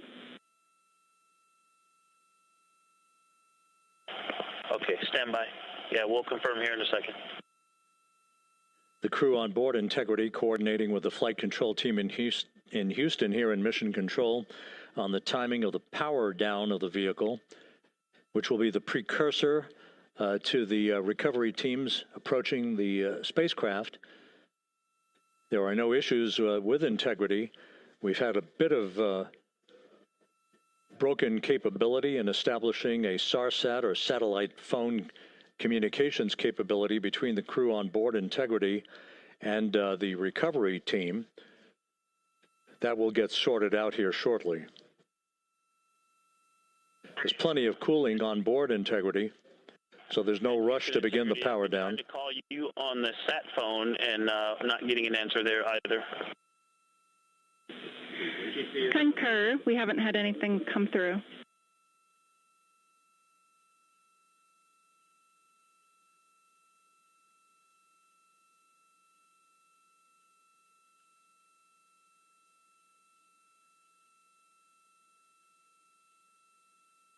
And Houston, if you could relay to recovery that we hear them, but it does not appear as though they are hearing us.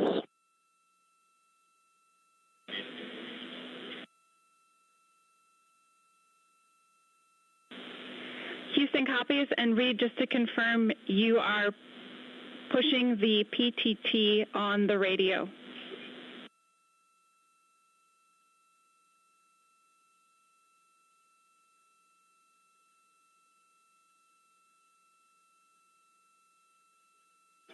So as we continue to sort out the communications between Integrity and the recovery teams, we are standing by for the initiation of the power down procedures that, as you see, the recovery teams are moving towards the side of the capsule. The next major event will be the erection of that large inflatable raft called the front porch. That will be the port of call for the crew as they're being extracted one by one from the vehicle.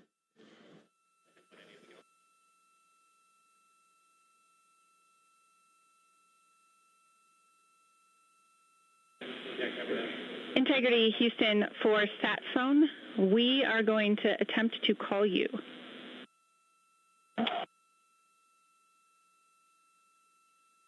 Good idea, standing by.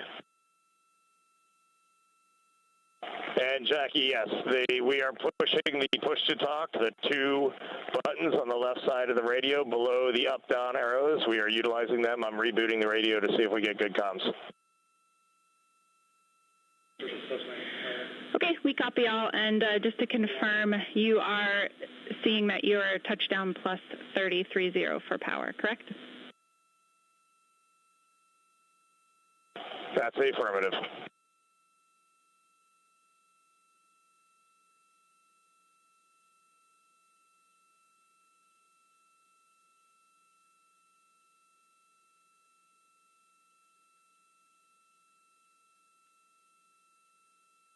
We are trying a backdoor approach to have Mission Control here call the crew on their satellite phone.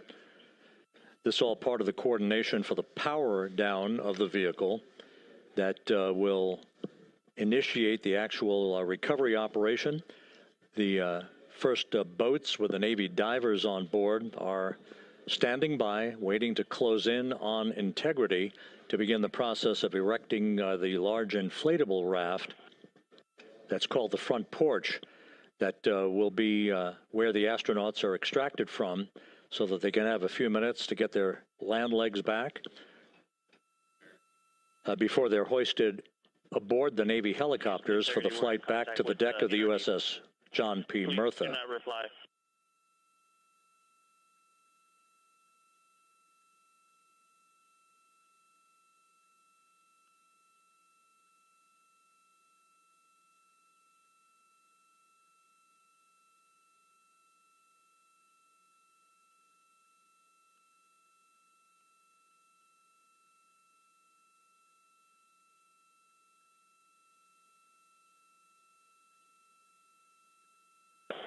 And Houston, please don't reply. NRD, very weak but readable. Master Diver, we can hear, but they cannot hear us.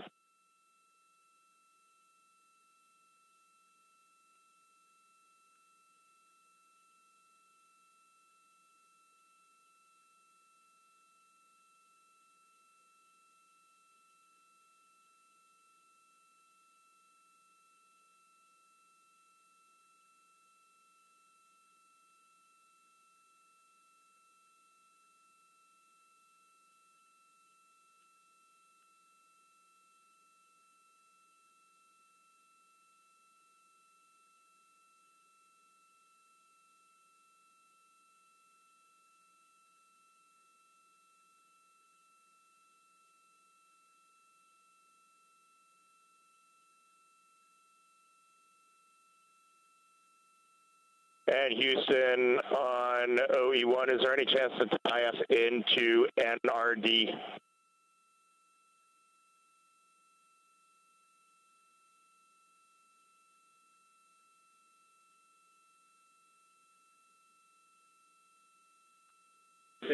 Checking.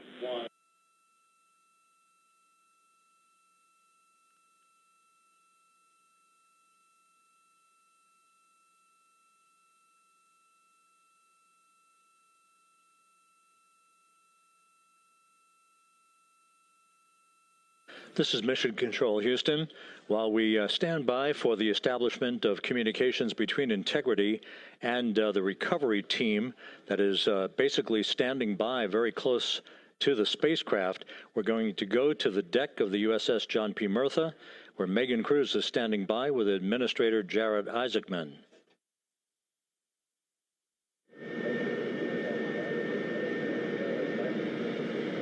Hey, Rob, yeah, just such an honor to be able to be here on the ship, to be able to share and experience this moment with everyone together. And of course, as you just said, yes, here with NASA Administrator Jared Isaacman. Administrator, how did you feel getting to witness this and seeing NASA at its best? Oh, I mean, I'm honestly, I'm still at a loss for words. I mean, you know, like the childhood Jared right now can't believe what I just saw. I mean, almost been waiting my whole lifetime to see this, and then it's NASA Administrator. I just couldn't be more proud of the entire workforce, the years, the effort, the late nights, all the hard work from across the country that contributed to this incredible moment right now. And yeah, incredibly grateful too for our teams here on the John P. Murtha right now. Yeah, look at the behind us here. Got everybody. What do you guys think? We just brought some astronauts back from the moon, huh? Unbelievable. Thank you. Yeah, so grateful to the Navy, the sailors that are here, the NASA teams. I mean, this is a joint effort that's on their way right now. These recovery forces are getting out to our Orion spacecraft, to Integrity, to get our astronauts back on the ship safely. Yeah, and this is not just an accomplishment for NASA. This is an accomplishment for humanity. Again, a historic mission to the moon and back. How does this make you feel, and what do you hope people take away from this?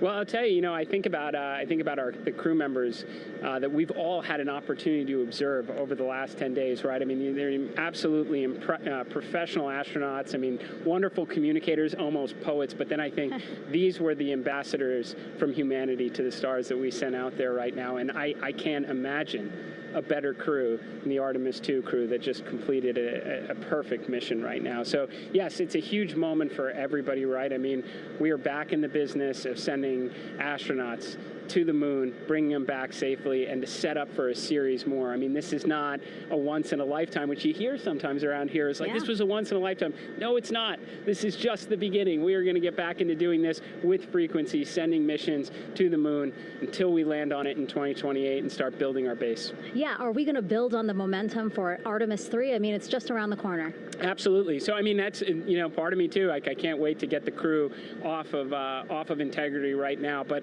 also getting Integrity back on this ship so we can start taking a look at it, because all that data is so precious to us right now. I mean, we are going to definitely want to take a good look at the thermal protection system. We're going to want to download all the data they couldn't transmit back to us and use that to inform Artemis III. But we're already making progress, right? You had SRB segments already showing up at KSC. Core stage for Artemis III is rolling out on April 20th.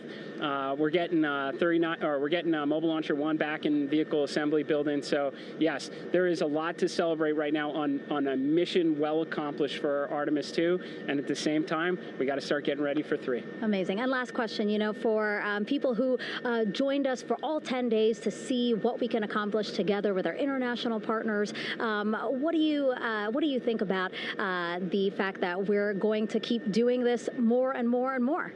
It's incredibly exciting. I mean, yes, it's the contributions, like the best and brightest across the NASA workforce from across the country, our industry partners, our international partners. We had a Canadian Space Agency astronaut on board in Jeremy. We had the European Service Module. And you think in the days leading up to this launch, I mean, 48 hours prior to launching Artemis II, I was meeting with the Italian Space Agency. We signed a memorandum of understanding to build a habitation module on the moon. I mean, you have countries, all of our allies and partners coming together saying, we are committed to this effort. We are returning to the moon. We're doing it to stay. We are building that enduring presence. We are going to master the skills on the surface of the moon so someday we can undertake missions to Mars. It's just an incredibly exciting time, and we're not going at it alone. We're bringing everybody along with us. Absolutely. And speaking of everyone, one more time, we're going to ask the crew here, you guys ready to land on the moon?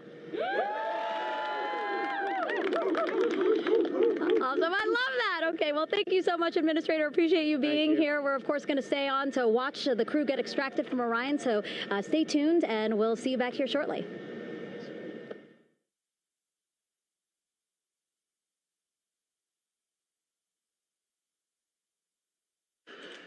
Thank you, Megan, and thank you, Administrator Isaacman. We are in the process of working to establish that communications link and to establish the procedures that will lead to the power down of the spacecraft, which is gently bobbing in the Pacific following a bullseye touchdown that occurred at 7:07 p.m. Central Time, 5:07 p.m. Pacific Time, 2.5 hours before sunset in the Pacific, southwest of San Diego. We have once again heard from the crew during that interview opportunity with the administrator, and we have 4 healthy crew members on board.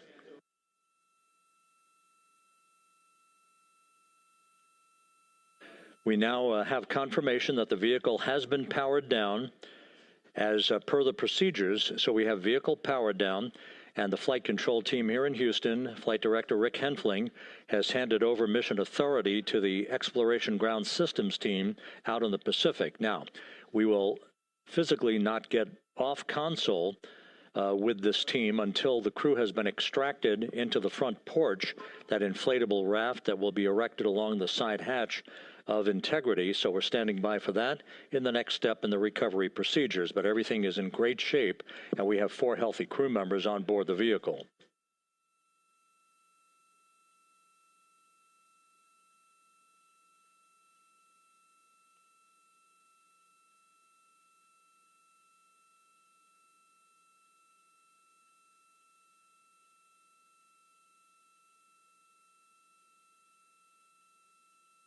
All of the entry events went by the book, no issues, perfect trajectory for Integrity that was culminated with one final raise burn to improve the angle of attack for the vehicle as it entered the Earth's atmosphere. All of that flight dynamics computation worked like a charm.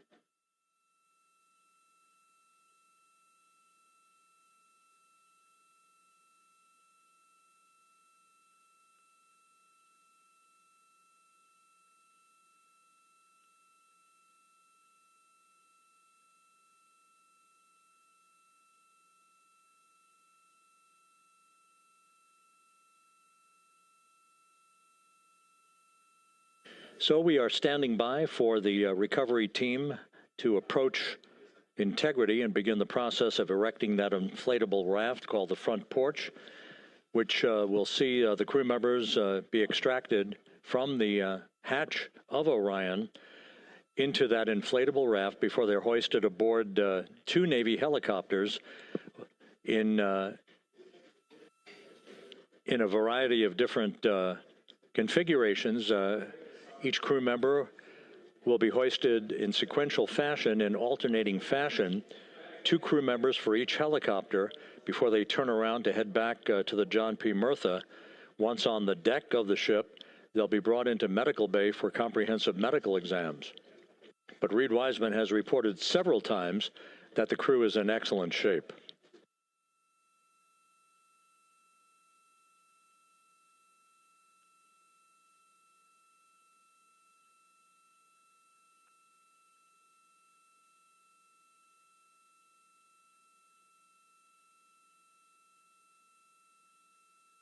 So just to recap, it has been some 26 and a half minutes since the splashdown of Integrity in the Pacific. The vehicle is in excellent shape.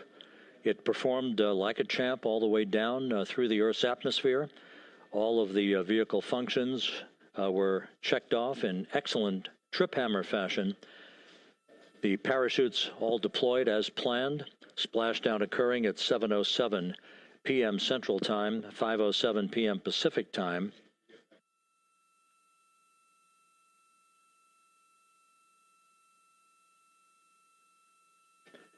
And after a bit of a tussle to try to establish a communications link with the recovery team, we were finally able to run through the procedures for the powering down of the vehicle. We've handed over mission authority to the Exploration Ground Systems folks out in the Pacific, and the recovery team will be approaching the vehicle shortly to erect the inflatable raft called the front porch before opening the hatch to Integrity to bring the crew members onto that raft before they're hoisted onto two Navy helicopters, two crew members for each helicopter, before they're flown back to the deck of the USS John P. Murtha.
This is Mission Control Houston.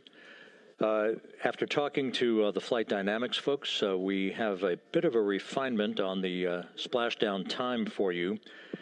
Their computation shows a splashdown time of 7:07 and 27 seconds p.m. Central Time. 7:07 and 27 seconds p.m. Central Time.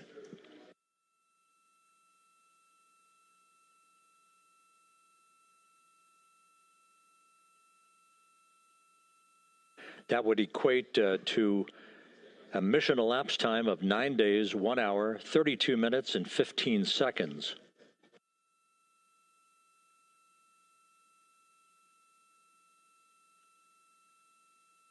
Once again, from Flight Dynamics, a splashdown time of 7:07 and 27 seconds p.m. Central Time. That would equate to a mission elapsed time of 9 days, 1 hour, 32 minutes, and 15 seconds.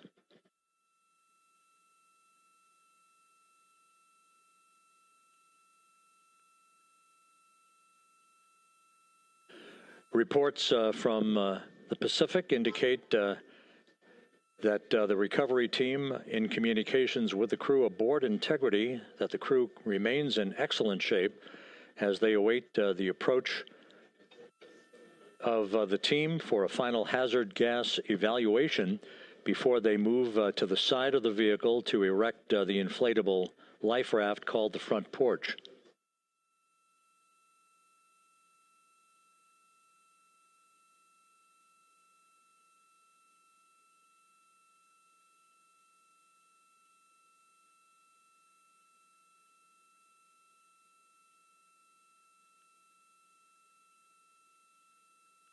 Again, no issues with Integrity. The vehicle is powered down. All of its systems are now safed. We have handed over mission authority to the Exploration Ground Systems folks in the Pacific, but we will not stand down and have the entry flight control team depart its positions until that inflatable raft, the front porch, is erected, the hatch open, and the crew having exited the vehicle. So that's the next step in the recovery process that will lead to the hoisting of the crew members. For 2 crew members for each helicopter, they'll be hoisted to a pair of Navy helicopters that will then fly a short distance back to the USS John P. Murtha. What you're looking at is one of the fast boats circling the vehicle to make a hazard assessment.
This is Mission Control Houston. Once again, you're watching the initiation of the recovery of the Artemis crew aboard Integrity.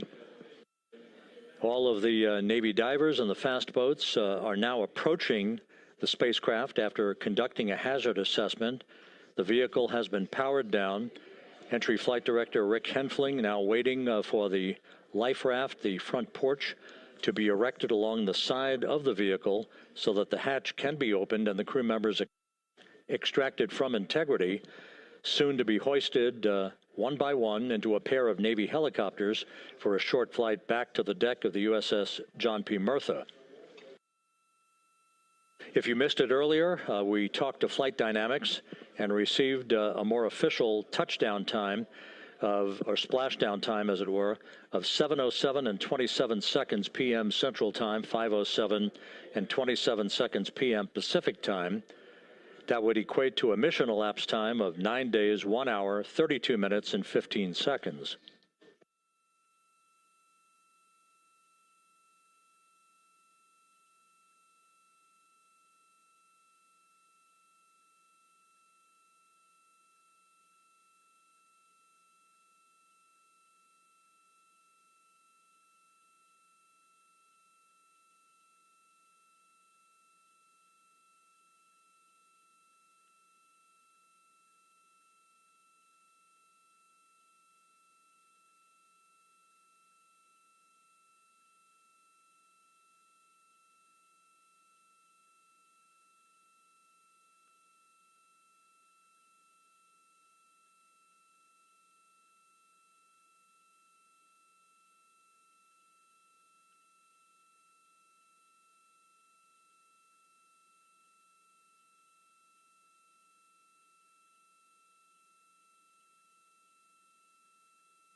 Continuing to get excellent views from the imagery assets out at sea in the Pacific of Integrity. We continue to get good reports from the landing and support officer who's in contact with the recovery team that the crew is in excellent shape, no issues.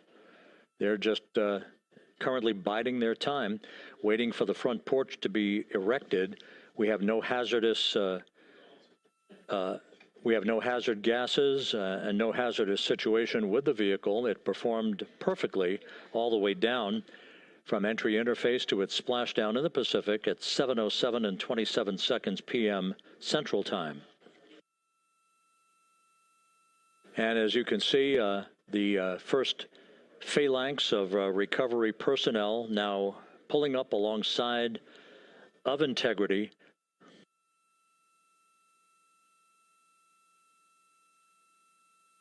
This includes Navy divers, a Navy flight surgeon, and other recovery personnel who have trained for several years for this recovery process.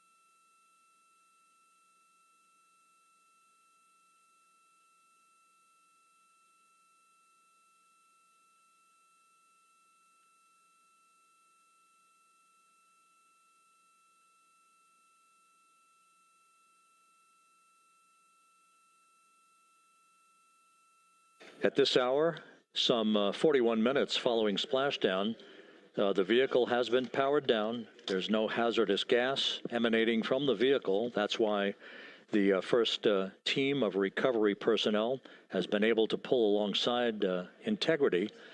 And the reports continue to come in that the 4 astronauts are in excellent shape.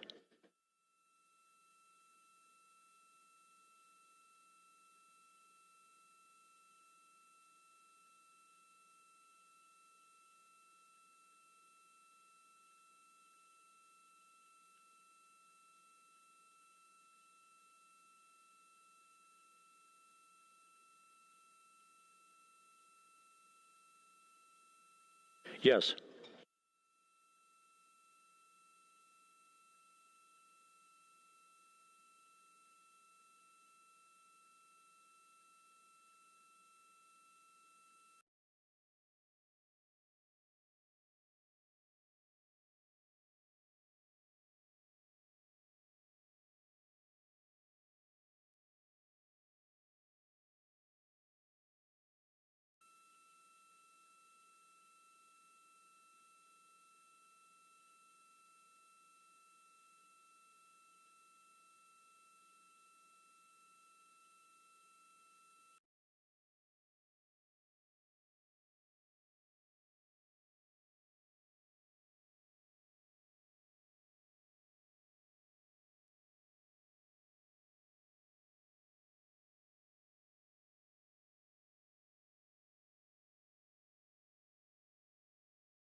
This is Mission Control Houston, continuing to watch the initiation of the recovery of Integrity's astronauts.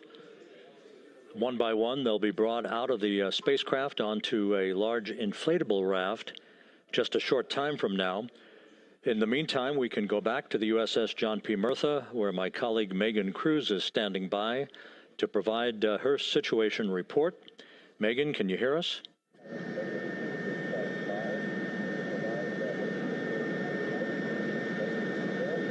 Hey, Rob. Yes, I can hear you. Thank you. Yeah, we're back here on the bow of the recovery ship where there are still plenty of people peering out into the water. We are not very far from the action everyone is seeing on their screen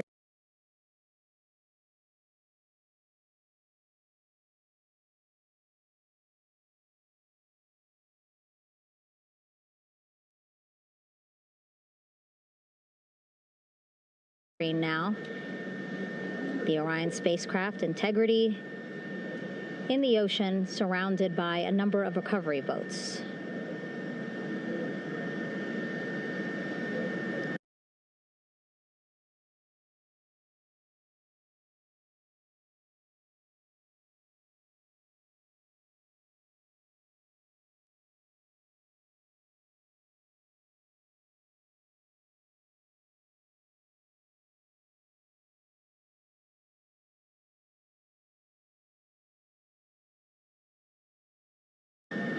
As Rob has been saying, in those recovery boats, NASA and Navy personnel specifically trained to get the astronauts out of Orion.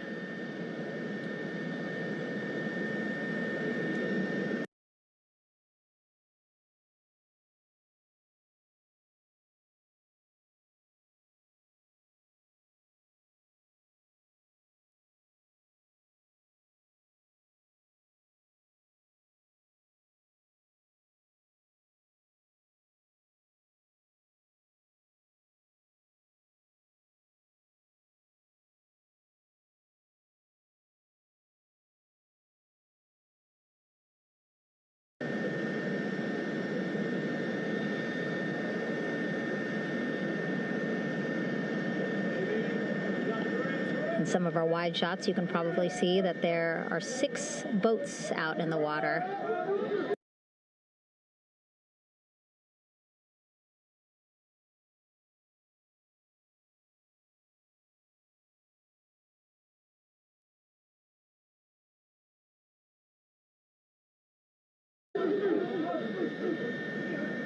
More than 40 people out in the water right now on those boats.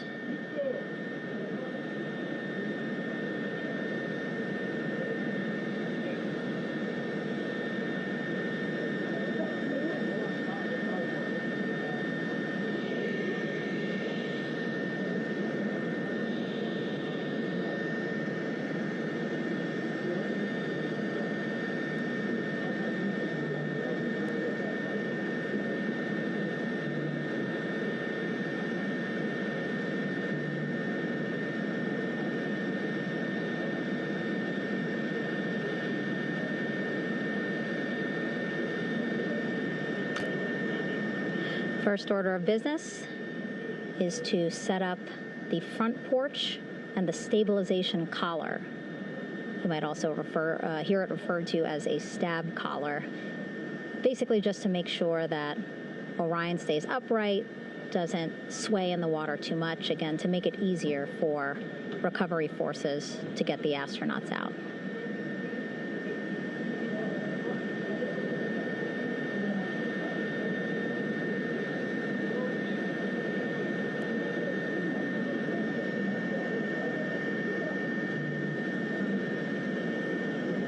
Again, we splashed down to the Pacific Ocean just after 5 p.m. Pacific time here. It's a requirement by NASA to be able to get the crew out of Orion within 2 hours of splashdown. So doing great on time so far. Plenty of time. No rush either. I was speaking to NASA flight surgeon Rick Schuring earlier in this broadcast, and he said to me, no rush to get the crew out. Just want to make sure that they're feeling good. And whenever they're ready to take their step out of Orion and onto that large raft, the front porch, folks will be ready.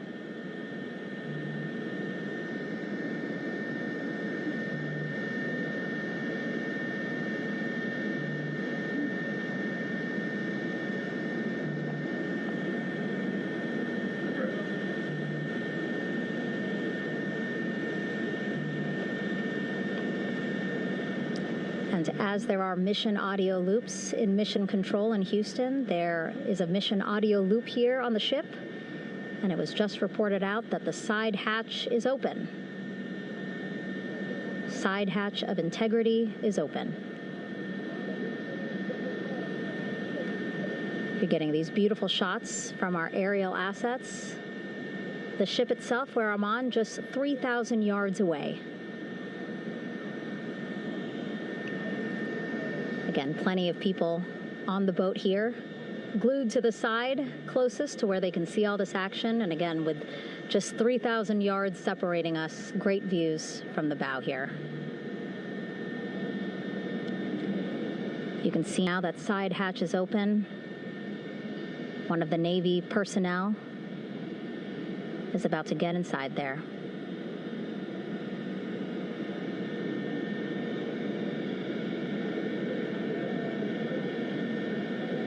In they go. In total, 4 will go into Orion. So it'll be a little bit of a tight squeeze, but The goal is to have a recovery personnel with each astronaut assessing them.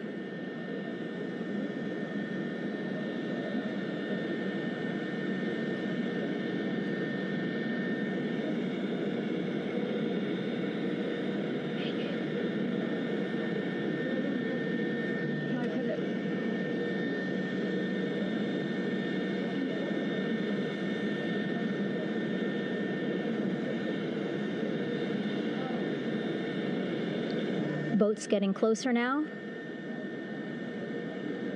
Again, that one that's right up against Orion, those are the divers that will go in to the spacecraft to check on each of the astronauts. These other boats will begin doing a number of things, putting on that stabilization collar onto Orion, building that front porch. Eventually, they will retrieve the parachutes, as well as tow Orion back to the well deck of the recovery ship here.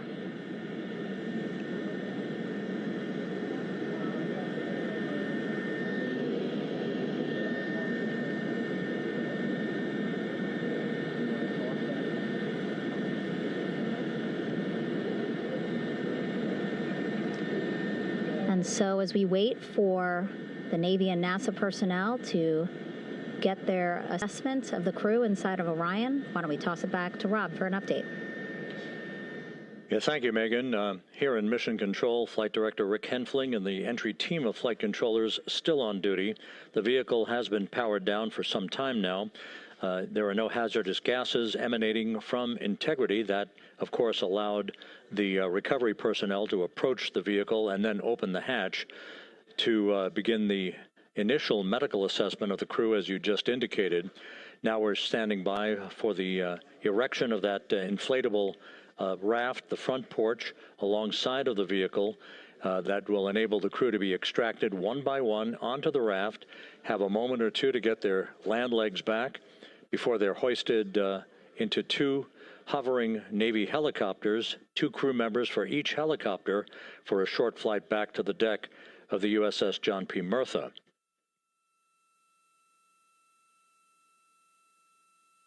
All of Integrity's systems operated flawlessly throughout the course of the approach to the Earth, the entry into the Earth's atmosphere, and all of the key milestones that followed in this high-speed return to Earth for Integrity, a mission that spanned more than 694,000 miles from the vehicle's launch from the Kennedy Space Center atop the Space Launch System back on April 1st.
As we mentioned at the top of the broadcast, the last time that the Apollo program saw a splashdown in the Pacific was Apollo 17 back on December 19th, 1972.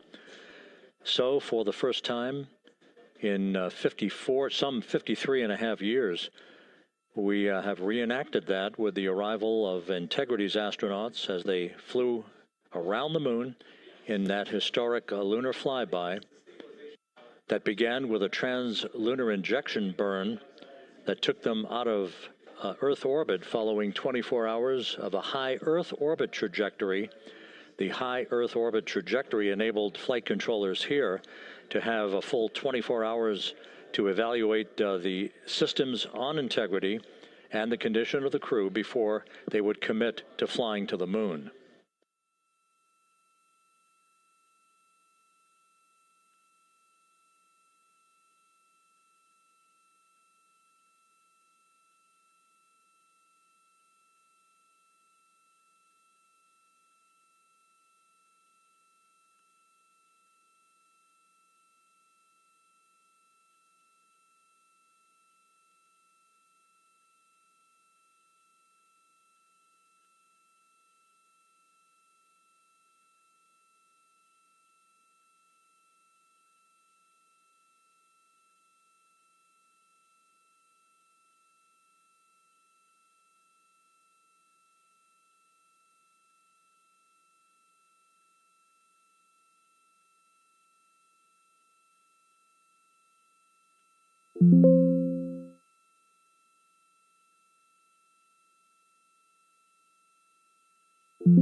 With the side hatch of Orion having been opened to set the stage for the erection of the inflatable life raft, known as the front porch, to be erected alongside the spacecraft for the extraction of the crew.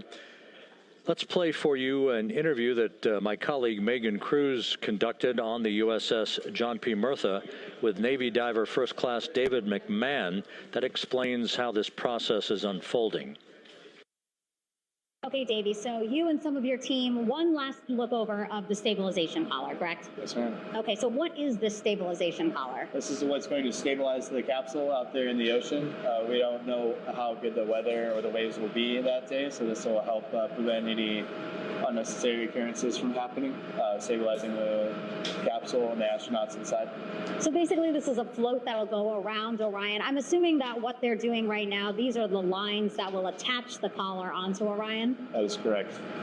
And so what are they doing here? So we've got the lower line that will secure the inflation device before we inflate it. That gives us the go-ahead that it's secure in its place, and then we'll inflate it. And then once that is done, we'll undo all the carabiners and get this orange line on top tied in the same fashion. And then this will be secured to the capsule, and the astronauts can safely take their first steps out of the capsule onto the front porch. Okay, and how long will it take them to set up the stabilization collar? We should definitely be able to handle this in under 10 minutes. Okay, wow. And then you just mentioned the front porch. So basically, after they set up the stabilization collar, then they set up what's called the front porch here. That's correct. Okay, and what's the front porch? Front porch is basically a bigger waiting room for the astronauts to sit in while we wait for the helicopters to show up and grab them. Okay, so the medical team that was inside with the crew, they're going to help them out and onto the front porch? That is correct. And then what happens here?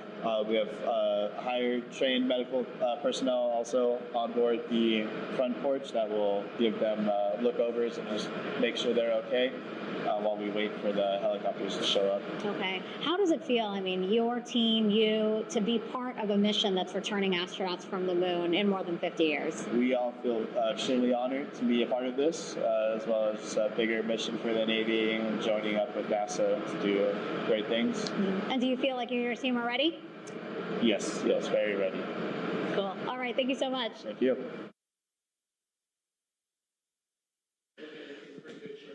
Once again, the recovery operations are continuing out in the Pacific. We shortly should see that life raft, the front porch, erected alongside the side hatch of the vehicle.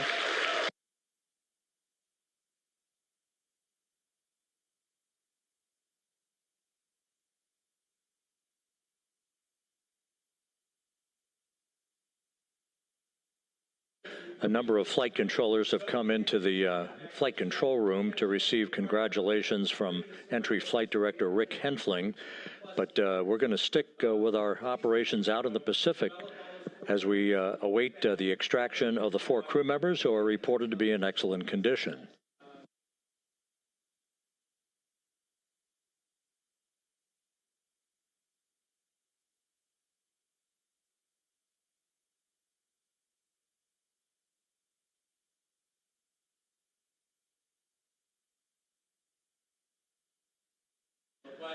Again, while we stand by for that front porch to be erected alongside of the side hatch of the vehicle, let's go back to the USS John P. Murtha and Megan Cruz. Megan?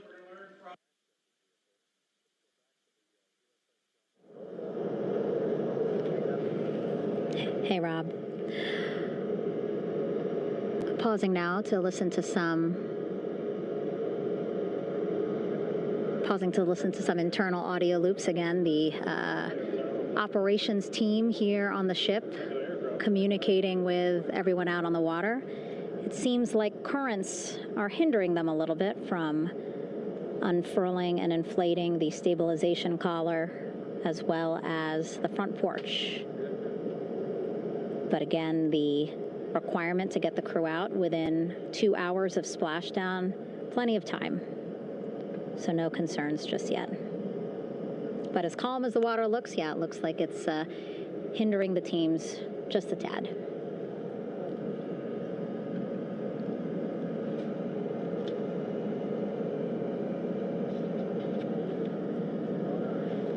You can see in some of our shots that side hatch still open.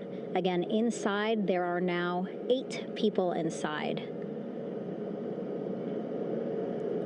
4 divers, Navy divers, all with medical training, each assigned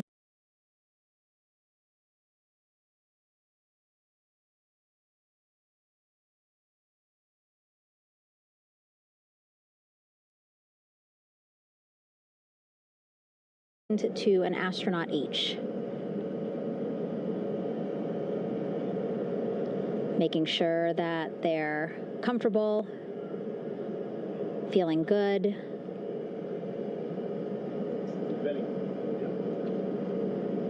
As you've heard us say in the broadcast, you know, they expect a little bit of discomfort. Again, these astronauts just traveled back to Earth at 25,000 miles an hour, a nearly 695,000-mile journey around the moon.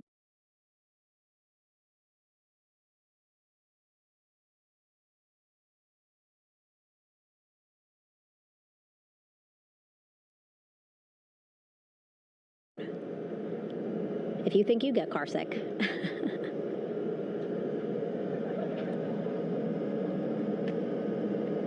Again, 6 boats out there, lots of gear with them, just in case, right? As we said, the crew reported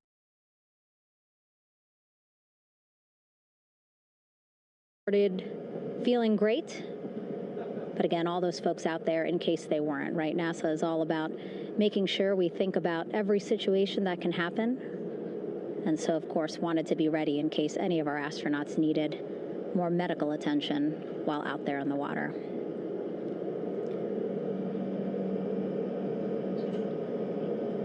You see now teams, again, trying to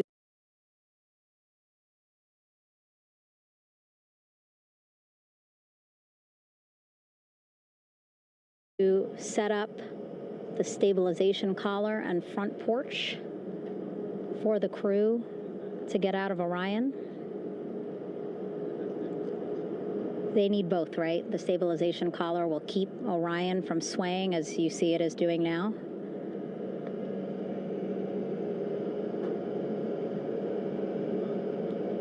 And then they will connect the front porch to the stabilization collar so that the crew can take 2 steps and they will be in the front porch.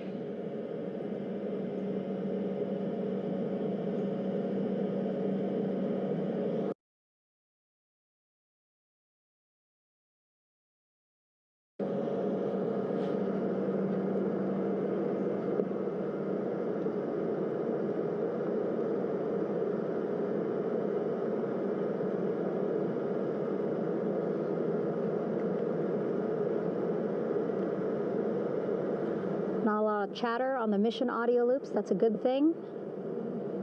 Again, things proceeding pretty nominally, even if they're fighting some currents out there on the Pacific Ocean.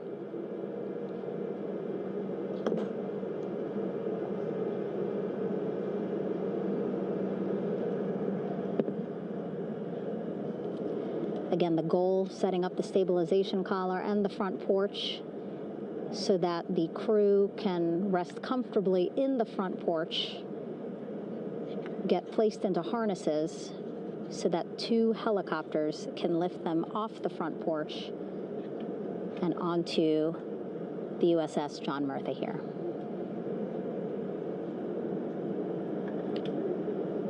The helicopters are going to take turns picking up an astronaut. So again, Helo 1 and Helo 2.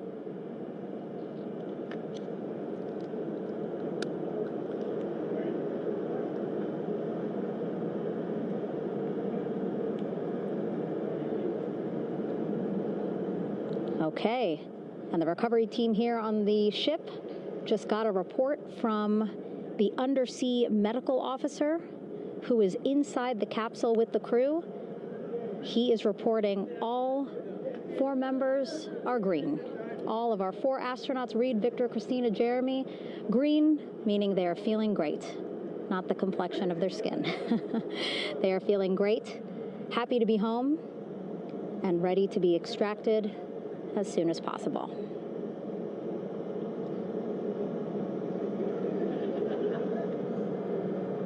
And so, as I was saying, we have 2 helicopters circling the activity you're seeing on the water right now.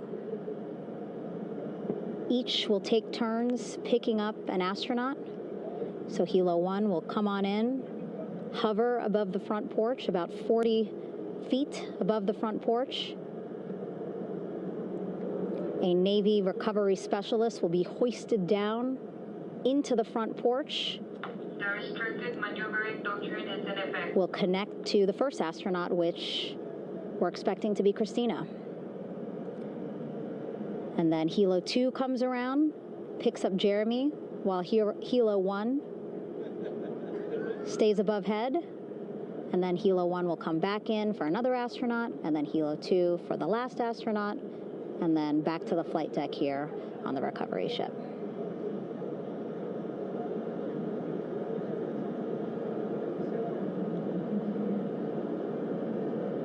I was talking to Assistant Artemis Recovery Director Paul Sierpinski. He said helos are a much quicker, safer way to get on board. They did actually consider boats, but then if you think about it, longer time, the crew would have to move through more of the ship. This way the helos will give a more direct, quicker route to the medical bay for our 4 astronauts.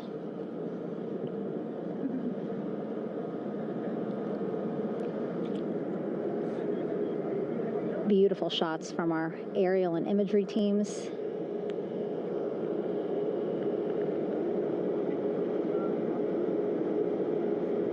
Clouds have dissipated for a clear view from the bow of the recovery ship here.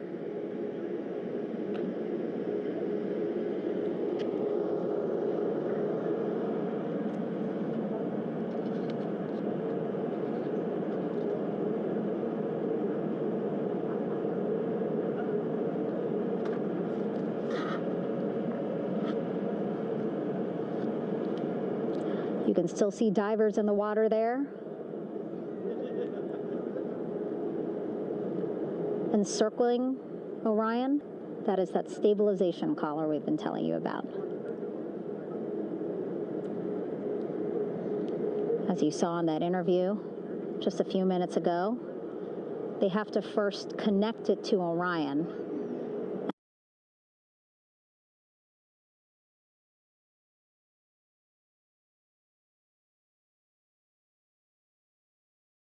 And then once it's secured onto Orion, they can inflate it, and then they'll further secure it with other harnesses and lines.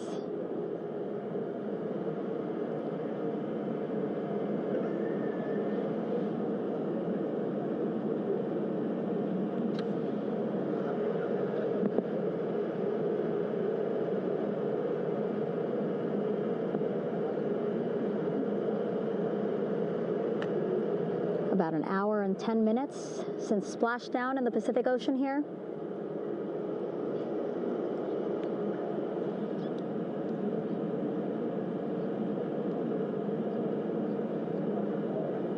Reed, Victor, Christina, and Jeremy back home after a history-making mission to the moon and back.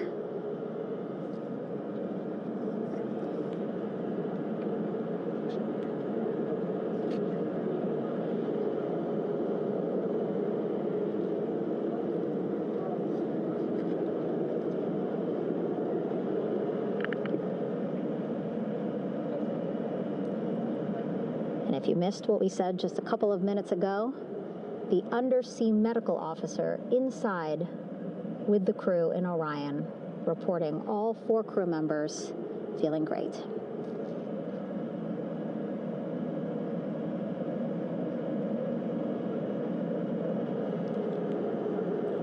Progress being made there on the stabilization collar. It looks like they are beginning to inflate it.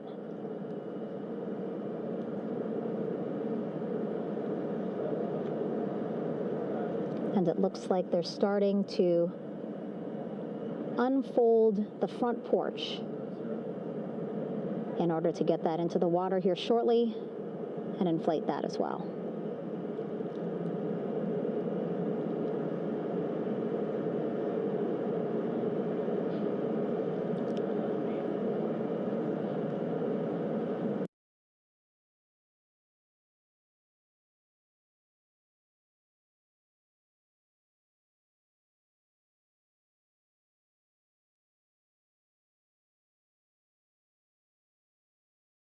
Again, more than 40 people out in the water right now.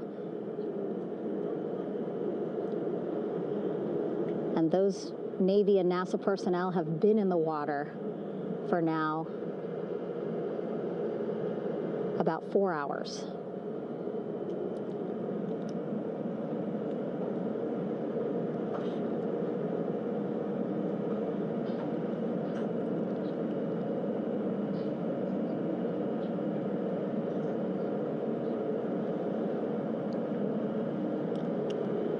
The reason why they had to get out so early is just to stage everything. And actually here on the ship, when there are flight operations happening, you can't have anything else, right? Just because the flight deck can be a dangerous place, so they just want to focus on planes coming and going from the ship, so that's why they wanted to get the boats in the water to make sure that they have all the time they needed for the flight